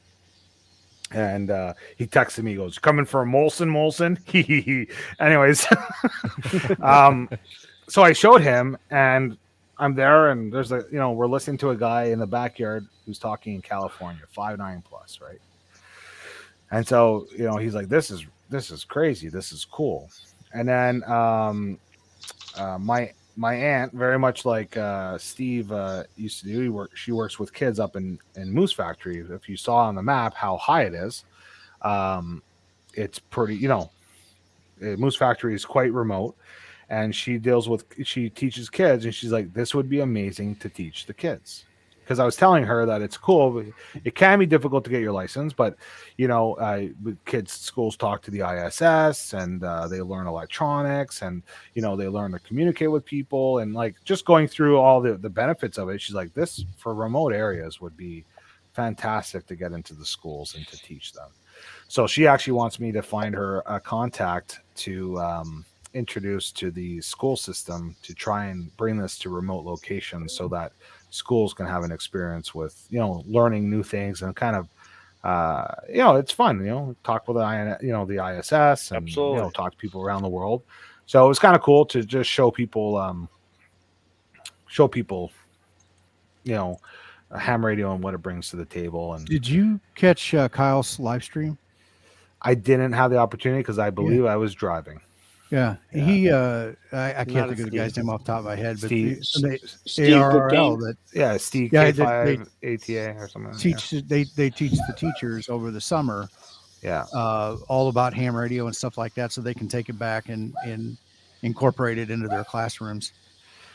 Yeah, so in Canada, I believe that would be through the RAC, and I don't know what activities they have. I know Steve has been very, very bring a new perspective and how to get it to the kids. I think that he's I think maybe it's my misinterpretation, but he's kind of pioneering that whole effort. And I don't know if Canada has that option. And also the other part is like, it might be a great tool. Here's the problem. It might be a great tool that kids can be, benefit from. But what happens if a school doesn't have a teacher who's really interested in that, So although it might be a huge tool for the community and for the kids, there's also that block between, what it could be and what requires to get it done. Yeah. But what's the question? Hammer Pen Pals says, where would you fly into Canada for what?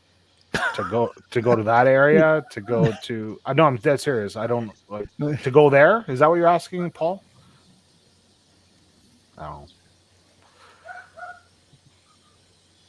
We'll wait for Paul to respond. So Jody says RAC and ARL should tag team efforts to get Steve Goodgame teachers effort into Canada as well. I definitely agree with Jody.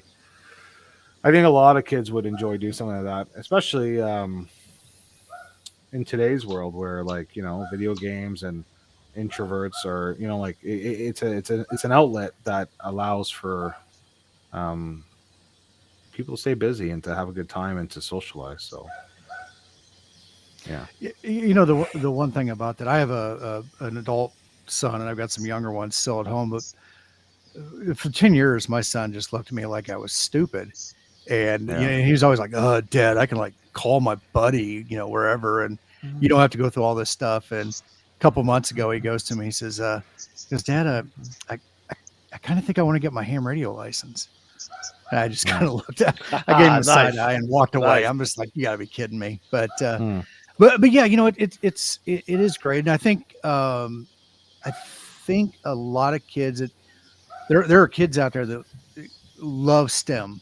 And they've really grown into that, and I think this is just an extension of it. And when they realize, and one of the things I always tell a lot of young kids, I'm been a scout leader for many years.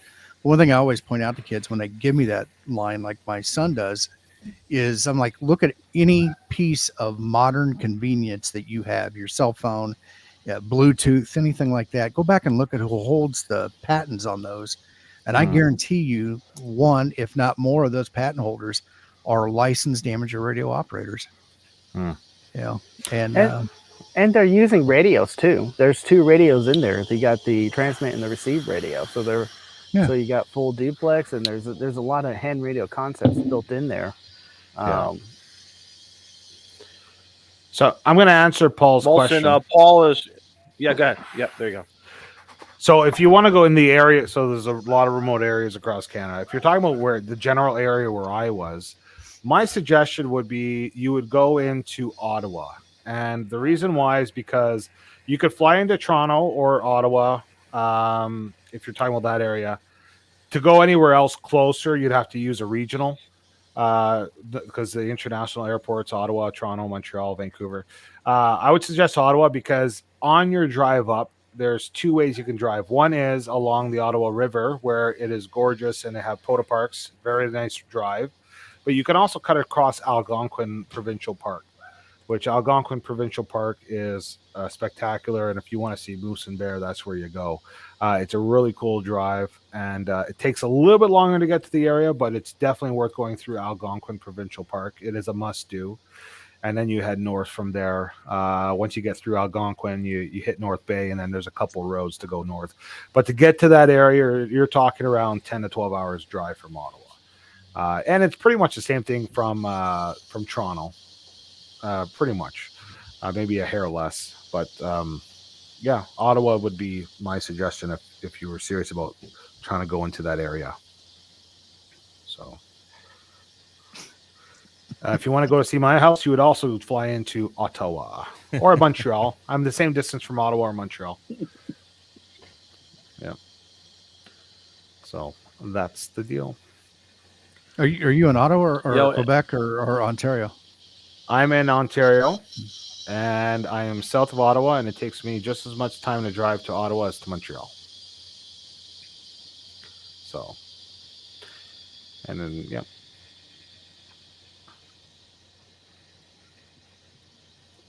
So that's the deal. But I'd love to see about, honestly, guys, it'd be so cool to try and get to some of these remote lakes.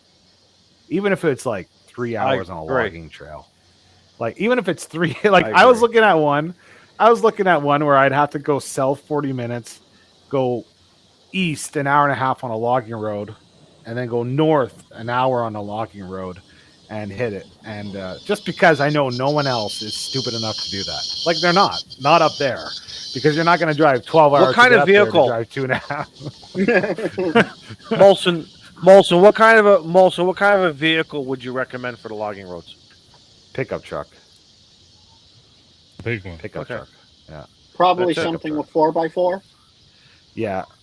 Yeah, most of them like the logging roads turn into just regular bush roads that hunters use, trappers use, that there are some campsites in these really weird remote areas that are provincial campsites. So some of them are somewhat maintained, but I suggest a pickup truck, and having the option of 4x4 would be good, because if you get stuck, so to tell you how much this area is part of my life, my wife and I took our honeymoon up there. We didn't have a lot of money at that time to go around, and so we decided to go somewhere that was there, and we had went to visit the Steadham Fire Tower. And when we got there, there was a young girl with a motocross at the bottom. Right, remember I showed you the picture looking up, and it's right where you park because you have to walk the rest, right there. And she had her chain off and everything like that. We went to the top, we looked out, we came down, and she's still trying to fix her motocross. And it was starting to, 5 o'clock. This was in August, so next Monday is our anniversary. So I was like, "Do you need a ride back to town?" She's like, "Oh, thank you so much," because she would be 10-mile walk, pitch black, up and down log road in the middle of the forest or the wilderness. So you don't want to get stuck out there if you can't, And actually, I was talking with them about there's a lot of four-wheeling and there's a lot of four-wheeling trails, motocross trails out there, lots. And I was talking with Tom about his kids, because they go out, and when they get some of these areas, they have cell phone service, some of them they don't. And I was like, put a repeater tower up really high, and get your kids all licensed, and you might be able to get a good 30 miles circumference. So, yeah. No, the reason why I was asking about the vehicle, I didn't know. I mean, I would definitely bring a 4x4 vehicle, but I didn't know lift kit, winch. I didn't know how extensive overlanding vehicle made for that you would recommend. You're not going to take your Subaru Crosstrek up there, I would presume. Listen, unless you said that would still be cool. I mean, again, we have a lot of viewers here who drive various vehicles, so you just can't say a 4x4 because a 4x4 means something so different than to so many people today. Listen, I took my wife's Kia Sedona on the logging trails. Now, there were some things that most people would turn their car around, but, because I did a lot of off-roading with my truck, you find the path, you can read the road, you can find the path, so you don't get high-centered, or you straddle the rocks properly so that you clear it, you don't drag bottom. Right. So if you have that ability, and you just have to know when you need to turn around.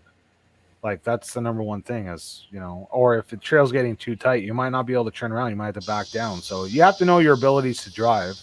And if you don't know how to off-road, I don't suggest you going in any vehicle, really. I also recommend having a full spare on hand, too. 100%. 100%. Yeah. And that was my day yesterday. Listen, it's like anything. If you never Frank, canoed we gotta before, don't go do a 3-day canoe trip where you portage and canoe in the middle of the forest. If you don't know how to ride off road and rough roads, and you can, I don't suggest you do it. Like, what I can do with a minivan, you might not be able to do with a pickup truck. And what somebody else can do with a little Toyota Corolla, I might not be able to. Dude, that sounds like a t-shirt slogan right there. Yeah. But it's true. If you've done off-roading, you know exactly what exactly what I'm talking about. You find the line and you do it. Jody says for sale, Jody slightly used Sedona with no oil pan. My Sedona. What's up, Izzo? Frank, what is that steaming radiator in the background? The June It sounds like a steaming radiator. The cicadas are making their noise, and also planes. Oh, they're making that mating redways. That mating call. Yep. No, that was not no Loudest plane. noise in the world. That was that cicada mating call. Yep. Yeah. Well, at least someone's getting some. There you go. Whoa. Oh, Izzo.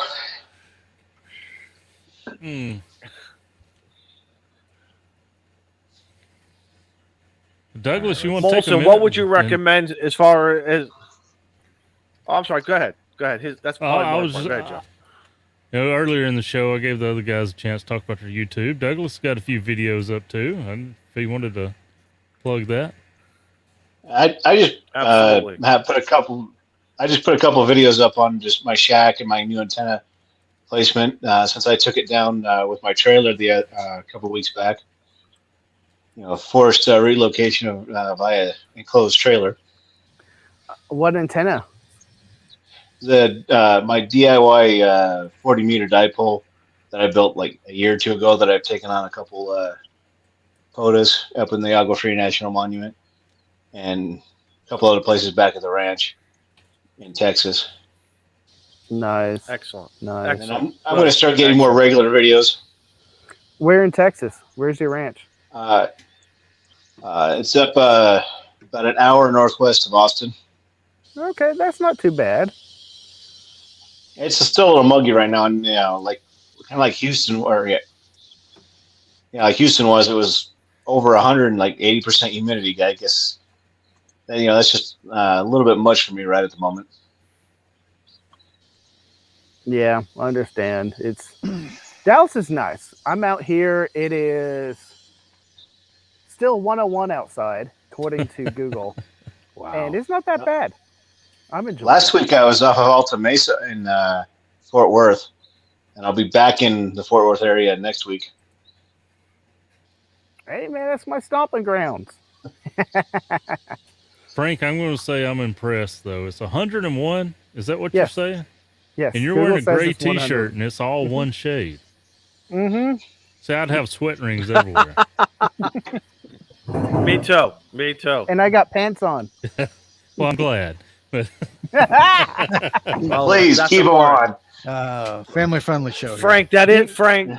Frank, Yes? that is a criteria ever since our third show. Just so you know, ever since the third show, we had to Ever I since want to that go back one and watch incident. it. Got me curious. Now, but there's something also to get acclimated to the Texas heat.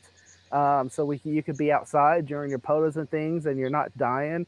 And I do occasionally sit out back and have a cigar in the heat of the day, in the sun, so I can get used to it. Especially doing the search and rescue groups, I need to be more heat acclimated than the average Texan, so I can be out there anytime and do that. so I shouldn't be sitting in the shack so much with the air conditioner, giving me chill Right. bumps. I understand. Joe, you run around in a car all day. With the air conditioner, yeah. That's what those guys do. The local people, they show up with their lights. They're like, okay, if you need us, we'll be in the car over there.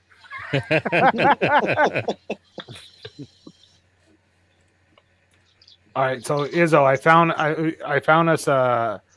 We got to try and plan a trip here. I want to show you here what I had to do, for example, for this, and then I'd love to do this one. So, let me go here to share the screen. No, share the window. And Molson, while you're doing it, how much extra gasoline would you recommend throwing on the truck in jerry cans or whatever? 50 gallons? What do you recommend? Oh, I don't know. Just a jerry can, you should be fine. I don't know. If you go into the bush with quarter tank, you're not that smart. You shouldn't be on the trails. So No. We're not talking about idiots. No, we're talking about filling up. But what do you recommend to bring with you? I'm a guy who brings just about everything with me for almost every scenario. I'm not going to be. Well, so divers. So to give you an example, so divers, who dive deep, they have the conservation of air 1/3, 1/3, 1/3, right? That's typically how they try to keep it. So, right. I think if you're to go off road, I think you should definitely have a plan where I definitely would not go below 50% because you're asking to run out of gas if you have any issues, right? So you don't want to use more than say 3/8 of a tank, and then you decide how you're gonna. If you have an exit that's along the way, that's a different story. But if you have to turn back, you want to make sure that you have at least a quarter tank spare of your main tank, and then you can bring a jerry can extra. Like everything's different, right? Like if you're doing an off-roading adventure on like a trail that's off-roading, like that's like Utah when you go to Moab Desert and stuff like that, it's a different setup, right? But when you're going to the bush, you should just plan 3/8. If you're not at your final destination, then you should have you definitely need to have extra gas with you. So at least a jerry can, and then you can decide if you're going to push it. I don't know; it's hard to tell. But here, let me show you this. I don't know. Tim has a lot of experience in that too, right? So, like, Tim, what is your thought? Full tank. Yeah, you definitely have a full I wouldn't tank. leave home without it. No, it's a full tank. A lot of it depends. Right? I mean, you need to take into consideration, fuel and your route that you're planning. Yep. Down here, though, we don't necessarily have long stretches without much in the way of infrastructure, so it typically isn't too bad. But I don't know. I wouldn't know what to do up that far north where. Yeah, I would definitely not go in the bush without a full tank or right there near it. Bring a little my bit role extra, would be to have a half a tank or a half the gas I plan to expend. So if I plan to expend a full tank, I want another half a tank of gas in the jerry cans or something else. Yeah. So so a lot of it depends. I mean, we think about road mileage or miles to the gallon, or in my case, smiles to the gallon. Of how we drive these vehicles on the road. When you get off road and you get into obstacles, you're driving a 4-wheel drive, you're running a 4-wheel low, you aren't getting the same gas mileage that you're used to. So that's also something you have to take into consideration. Yeah, for sure. It sounds like excellent point, Tim. Excellent point. From what I've seen from the like the YouTube videos I've seen from Canadian YouTubers that are up there, and a lot of these logging roads are pretty well maintained gravel roads for the most part. I'm not saying that that's all that way. It's just at least what I've seen. I've also seen some off-roaders that go up into some really remote areas, and a lot of times they're maybe chainsawing their way through brush and stuff, trees that have fallen across the trail. Well, it's not that bad for me. When I do my off-roading, I always take at least a half tank extra gas with me, and I make sure I'm full before I leave. Yeah. Sure. Yeah, gas and water. You can never go wrong with having extra gas and water. No, absolutely. No, exactly. I'm thinking extra fluids water, too, just like you said. oil. Right. But too, even a chainsaw, like you guys said, there's nothing wrong. Throw it in the back. Throw it in the back of the truck, and if you need it, that's great. If you don't need it, that's okay too. That's how I look at it. I rather have also a fresh bottle of whiskey. Yeah, because whenever you're going to get to where you're going, I mean, there's nothing wrong with that. You can use it for medicinal purposes. You could, clean wounds with it. You get poked in the foot with a fishing hook while you're out. Oh yeah, that's what I meant. Yeah. That's right. That's right. And of course you got to have a stash of cigars too, because you never know when you're going to need tinder to start a fire. And I would think that you could light your cigar, then use that to light your campfire with. While you're waiting for the campfire to grow up, you smoke it, catch on fire. You continue to smoke a cigar and drink that whiskey. The old adage: better to have it and not need it than to need it and not have it. That is true. So here, I'm going to show you. I'm going to bring up a map here, Izzo. So one of the ones I was looking at doing was Grassy River Mode Lake.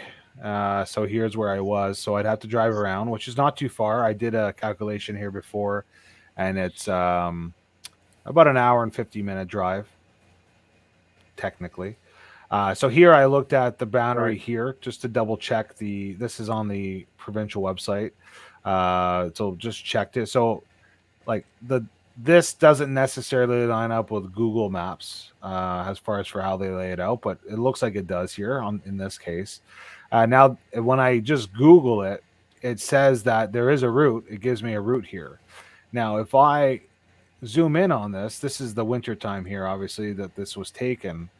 You can see here, let me get rid of this directions here because it's blocking our view.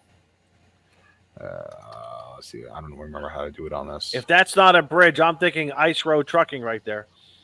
I think you need to hit the hamburger or the X button. Oh, there you go. Look at you being a friend. So here you can see that looks like it's probably just a logging road because that's not a main road. I don't know what this crossing is. It's hard to tell in the winter, but that looks like it's like a good bridge or something like that.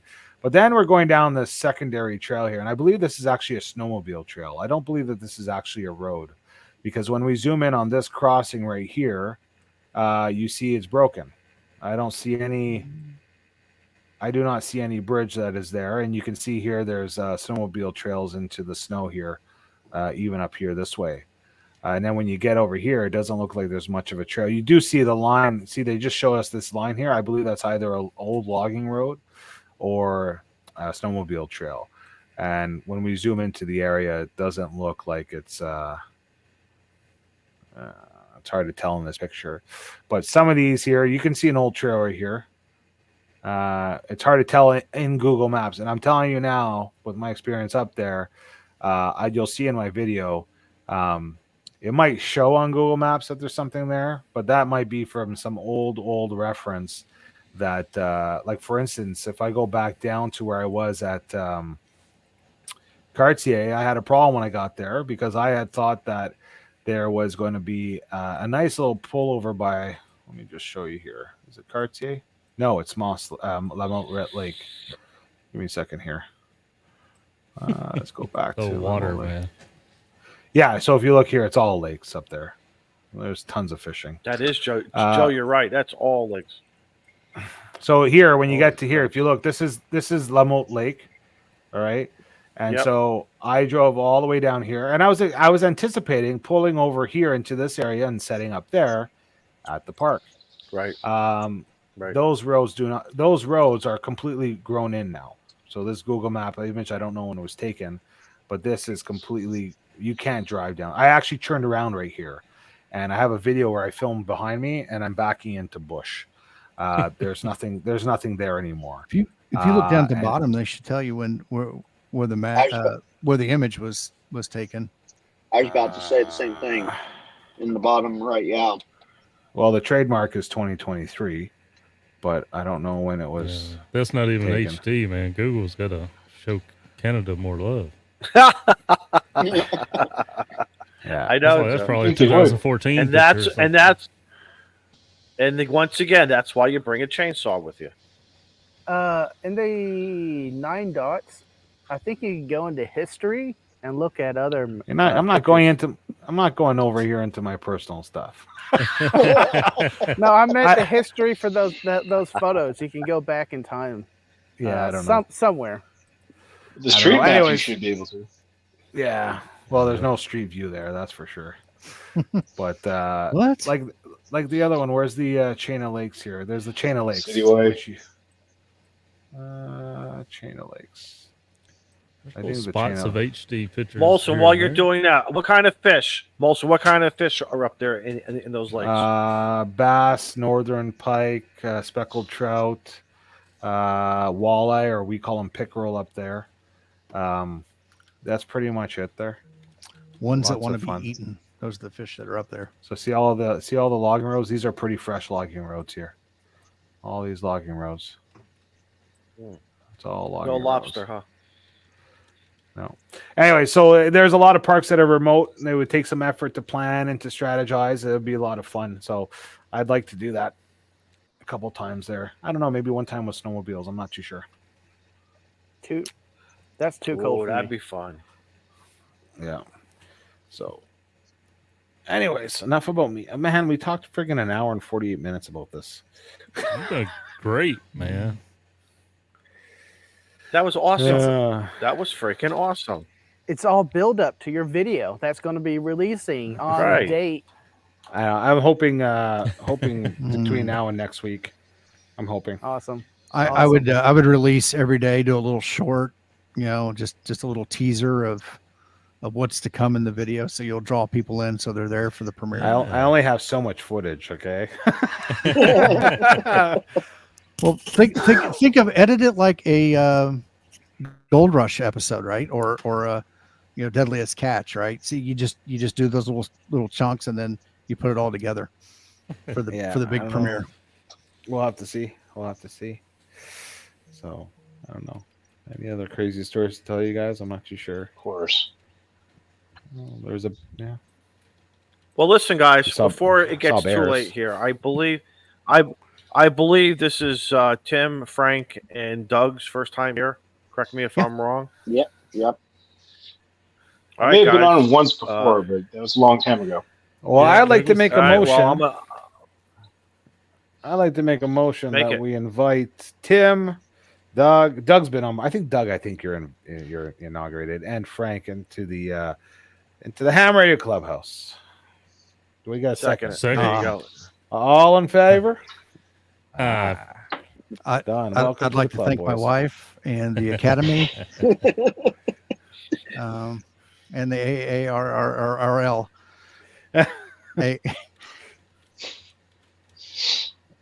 Sound like me when I was first talking to my wife when we were dating. I'll thank the BLET for giving me the time off. I lose a couple time off? What's that? Oh, no, Brotherhood of Locomotive and Engineer Trainmen. That's what conductors are under. And, well, I get a mandatory 12 hours off. Funny story. When I grew up in Indianapolis, I had a railroad, the B&O Railroad, that literally ran through our backyard. And the friends of mine that lived 2 houses down, his dad worked for the railroad.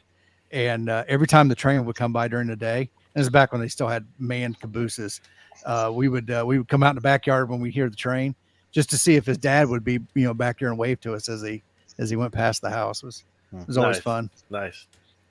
So now if you miss the head in, it's gone.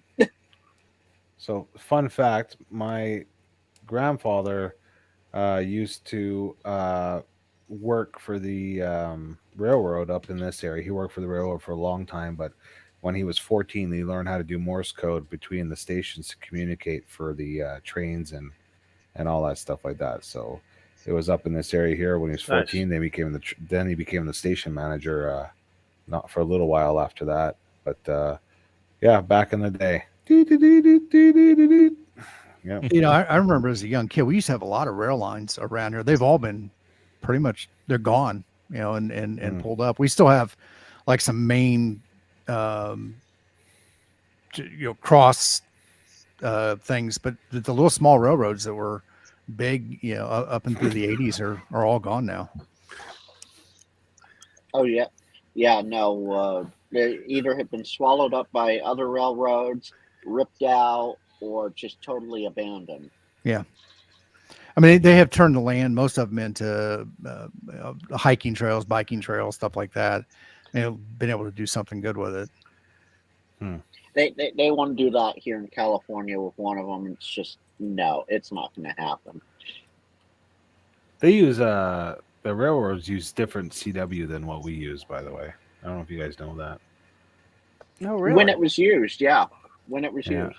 Yeah, it's not the same as there's still a bunch of people who use it. There's a lot of old timers. There used to be the phone companies used to do like a party line for CW, and I remember my grandfather did that for a long time. It was like a modem that went into his phone jack in his bedroom, and he used to do the whole thing through the phone system.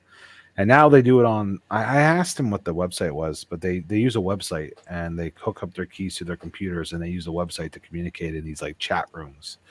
And a lot of the railroad guys still do that. And yeah, if there, however many are left to do it, I'm not too sure. But it's different than international Morse code. Yeah. Like that'd be interesting if they've got a bunch of shorthand or whatever that they would maybe use that was specific to the railroad industry. Yeah, I had asked I remember I had asked my grandfather to do some of you guys might remember, I wanted to do a video with him interviewing about learning CW as a 14-year-old and then doing it for the rail stations. He decided he didn't want to do it because he felt I think he felt a little intimidated about it. Number one, being on a stream. At first he was like, yeah, sure, Danny, and then that, and then also he's like, it's not the same. That was his excuse. It was it's not the same CW as what your guys do. So he's like, he bowed out from doing it. That would be interesting just on that aspect alone. Just say, don't do a stream. Just come on and we'll talk, and I'll edit down to make it look nice. Yeah, but he knew anyways. I don't know. That was a couple of years ago. Maybe now, if I talk to him, he'll change his mind. But we'll see. It's history. Yeah, and yes, something absolutely, Tim. Something that can and needs to be documented in some way, shape, or form. Everything before the late 1800s, we only had oral and written histories, but being able to capture and record, and from everybody on forward being able to actually hear and see things spoken in the individual's actual mouth, right, to hear them have those conversations, to talk about those, I think is something that's cool. And I would encourage you to get your grandfather to sit down and do it. Yeah, we'll see. Hey, I see. Jason, Ham Radio 2.0. Is that the radio for today that's been won, or is that like the only radio you're giving away? I want to know. I think it's just the one radio. This trip. Yeah, that's a great. He's thinking about doing another. Yeah. The FT5D, I believe. Yeah. $75 offer still stands to whoever one of y'all found him.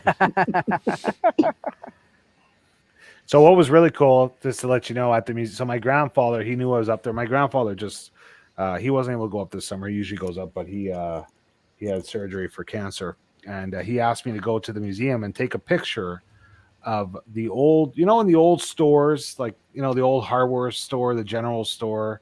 They would have you'd have the little card in the index, and they would write the name, and you'd have your credit and 18 packs of cigarettes and cash loan. And so he asked me to find his dad's his dad's credit thing, and I found it, and I took a picture, sent it to him, and supposedly he just read it over and over for hours, and that was pretty cool. Like, it's a museum. There's all kinds Nice. of artifacts from back in the day that's in this museum, and it's kind of cool. I don't know if you guys are interested in history and stuff like that, but that's pretty cool. Oh, one thing that's really cool. They're blasting all the highways up there. They're expanding it because of the mines.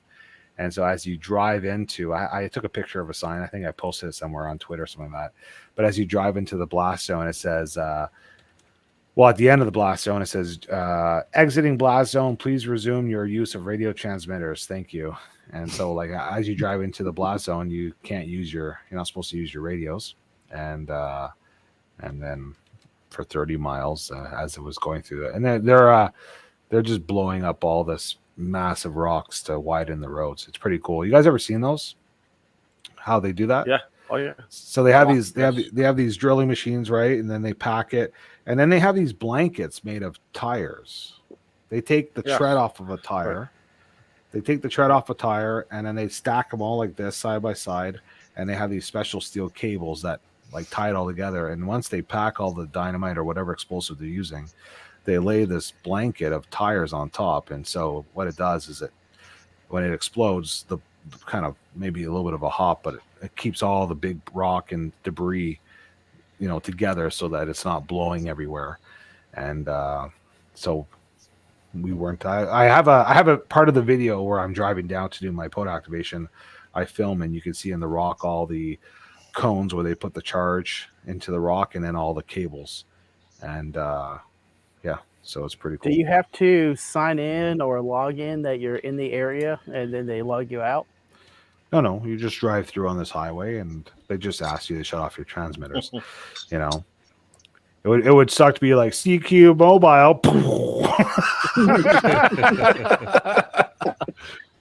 That's one intro video. That's one powerful transmission going on over there. They need to do tow rides on their blasting gear. It's not our fault if the front end can be overloaded by a fang. Very true. Very true. Yeah, Mark's that, right. or you accidentally use a frequency they're using for blasting. Yeah. So, do we have a special guest coming on? Possibly. He's going to try it. Possibly. Unknown internet conditions in this location, so we'll see. Ooh. Okay. Interesting. We will hold it. We will hold the frequency. All right, we will hold the frequency. Hold the guys. line. Hold the line. Hold the line. Last call. But before we go QRT, we're going to hold up just for a little bit longer. Well, Special while guest we wait wants on to that, quickly say hello. Tell you how bad my mind works. I just want to give a quick congratulations to my oldest daughter for getting engaged this weekend. Oh yes, absolutely. Congratulations, man. Congratulations. That's nice kid. One more bed I could get out of the house eventually. So, is that going to turn into a sewing room or the treadmill room? Or... Oh no, one of the other girls still using it, I guess, till she gets out of college. So, listen, we all know that they're gonna move in with mom and dad until they're 3 years into their marriage. Yep. What happened to our special guest? Well, he was there and then he was gone. So, like a DX commander. Question: How old is Daniel? How old is Daniel? I'm 39 years old. Youngin. I'm a youngin. That's right, Jody. There you go, Joe. That's right. He passed that background check. That's all he had to do. That's very important. That's very, very important. That is one thing I can say I'm the most proud about is she got her a good fella. And that's hard to come by these days, man. So especially in Mississippi. Ooh, you say that, telling but me. There's one right here that I have a house. Yeah, that's Financials right. Stable. Ladies, come on in. Mark says her room is now the shack. Okay, we're gonna add Jason to the stream here because before we lose him. What's up, Jason? Unmute yourself. You're muted. He looks grumpy. Jason, can you hear me? Unmute yourself. Are those gray hairs? Jason, can you hear me? I'm unable to mute the guests because they chose to mute themselves. Yeah, he might not even realize that he's on here. He might be. I'm giving him the universal. I'm giving him the universal signal to talk. He's pushing buttons there. Frank, you got to give him some pointers. Well, usually I'm in the background running things, right? Right. He's not used to it. Anymore. There he is. There he is. There he is. There he is. I am in the car with a crazy ass driver right now. So. You with yourself? No, I ain't driving. Come on now. No, we're live on the. You know it's not Frank, so. Hold it together then. It's not Frank. I think, but once you drive right in the car with Bob from Heartfinder, you're pretty much set for life. That is a true statement. I can believe that. Oh, my beer. Yeah, that dude's insane. So, can you tell us anything What's going on, about fellas? this giveaway? Yes, We saw you in Portland. The last time I saw you were in Portland. I was in Portland When I was on Saturday and Sunday. Sunday. Yep. Yeah.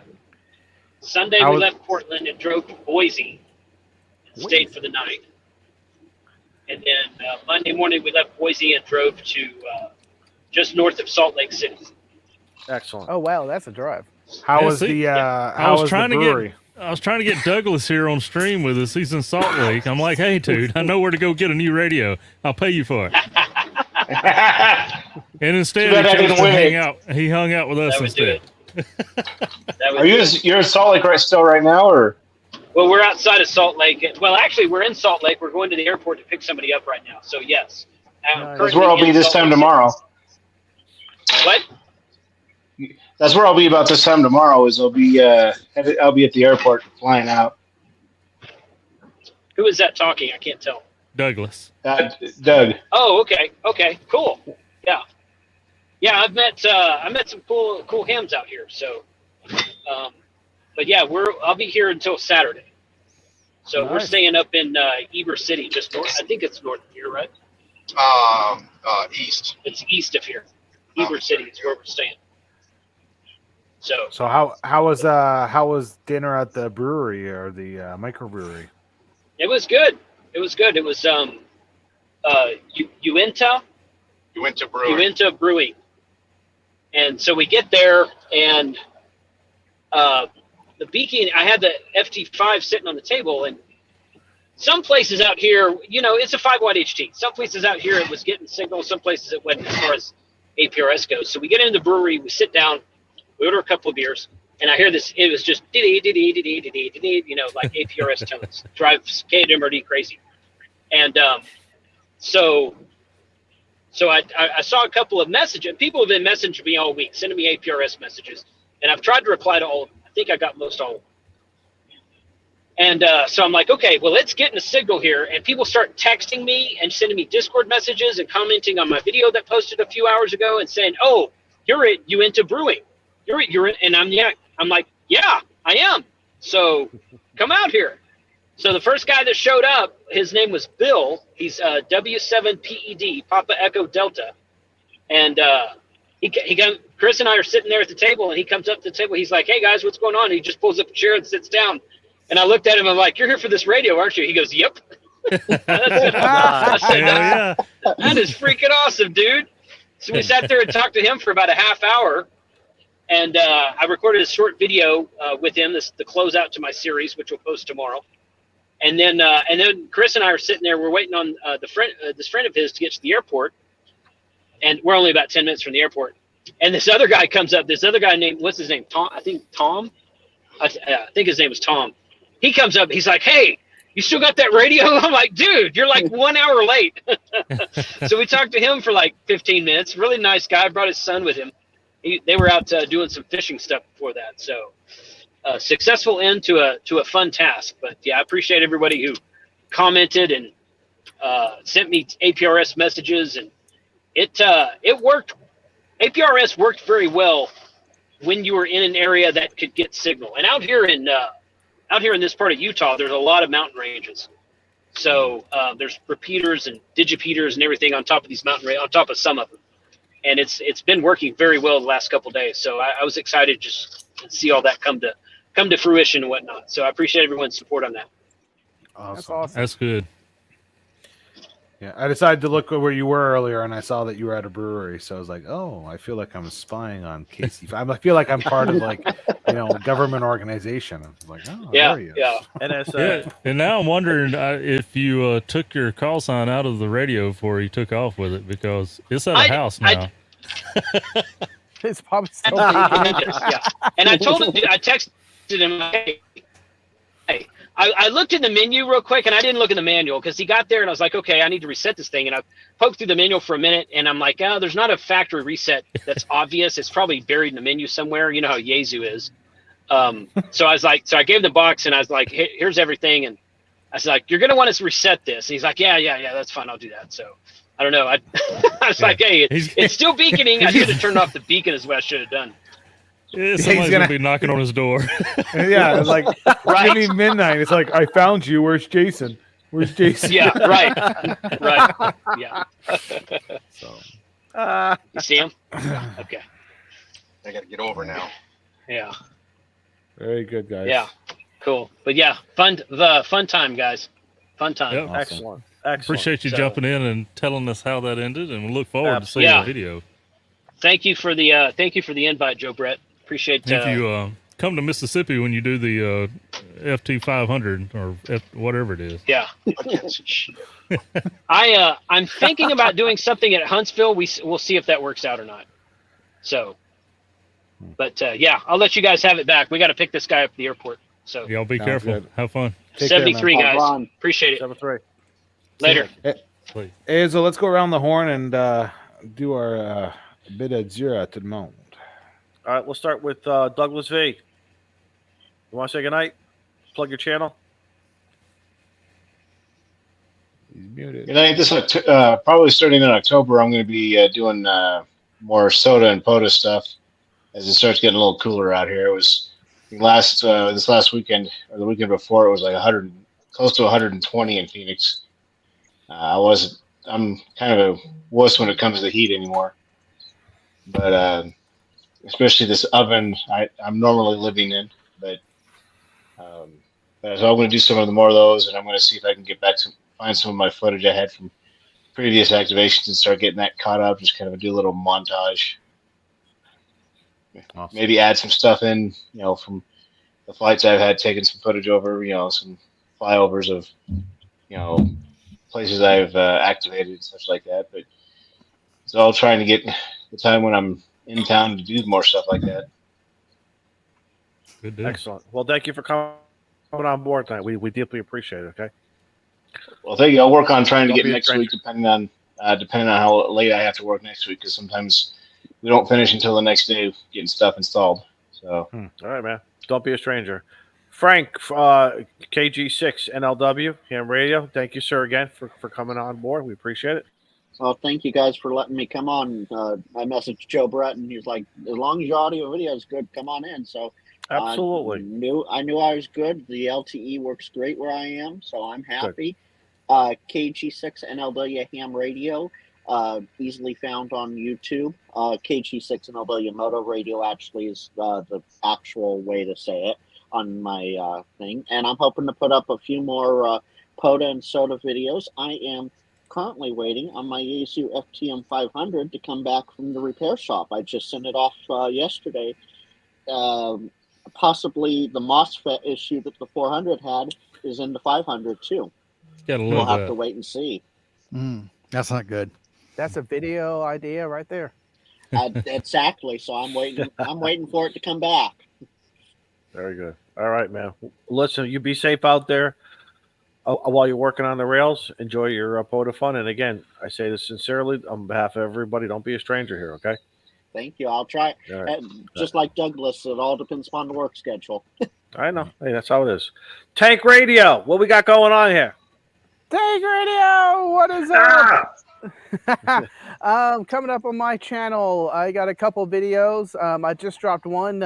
I'm official ARRL member, so hopefully soon I can get my ARRL mug that a lot of the guys already have. And a couple other videos coming down the pipe with product reviews. I got a couple of things I am looking at, and I can't wait to show y'all. And other than that, my audio podcast is on every audio podcatcher out there. So just search for Tank Radio, and I release 2 audio podcasts that aren't on my channel. So in order to hear them, go ahead and head over there. So I think that's it. Thank you, brother. Awesome. I hope No you problem. enjoyed your smoke tonight. I know I did. And I hope those cicadas are all happy and mating and being happy. But let's face it, if you're mating, you're probably happy. So that's the only needless to be said. only action going down at my house. Unless you're a Black Widow. Yeah. All right, Frank. Take care. Hey, Tim, it's been great. Again, you're another great guy. Again, please, man, don't be a stranger, man. We would love to have you on again, talking about stuff. And again, sincerely, man, don't be a stranger, man. I say that very sincerely. I try to get in there, and like I said, I just started shifting over to this other the Gray Man POTA for at least the ham radio stuff. Right. So yeah, I'm just been out shooting videos. I did 3 POTA activations this past week, 2 actually, and then 1 Wednesday with T.O. when he was here in Indiana. So I got a video of some shenanigans that went on at one of the state parks. So good. Working We on like those right now. shenanigans. We like shenanigans. All right, my friend. Guys, before I pass it over to Joe and Molson, you know where to find me here on Tuesday nights, having fun with some POTA. We're getting into the month. Today is August 1st. It's amazing where the summer is going.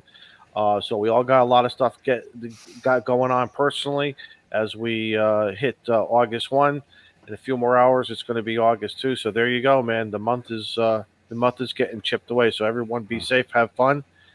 Joe Brett, over to you. All right.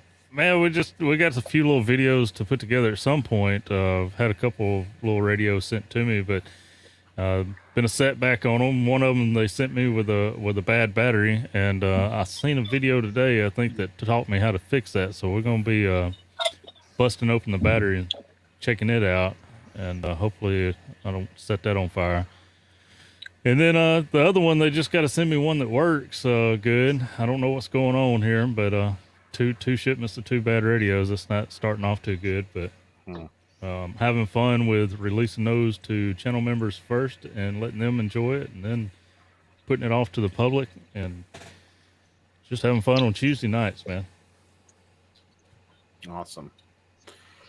Well, guys, I appreciate you listening to me mumble on about POTA and whatever else I did for 2 hours almost.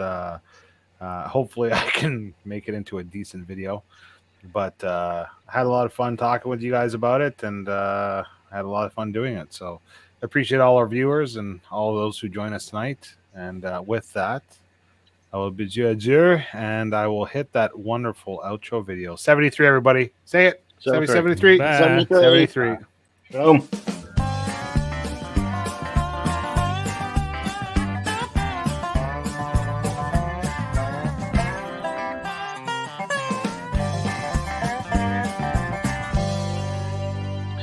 You know, Molson, we got to rethink this. Sealand or Canada? Moose knuckles.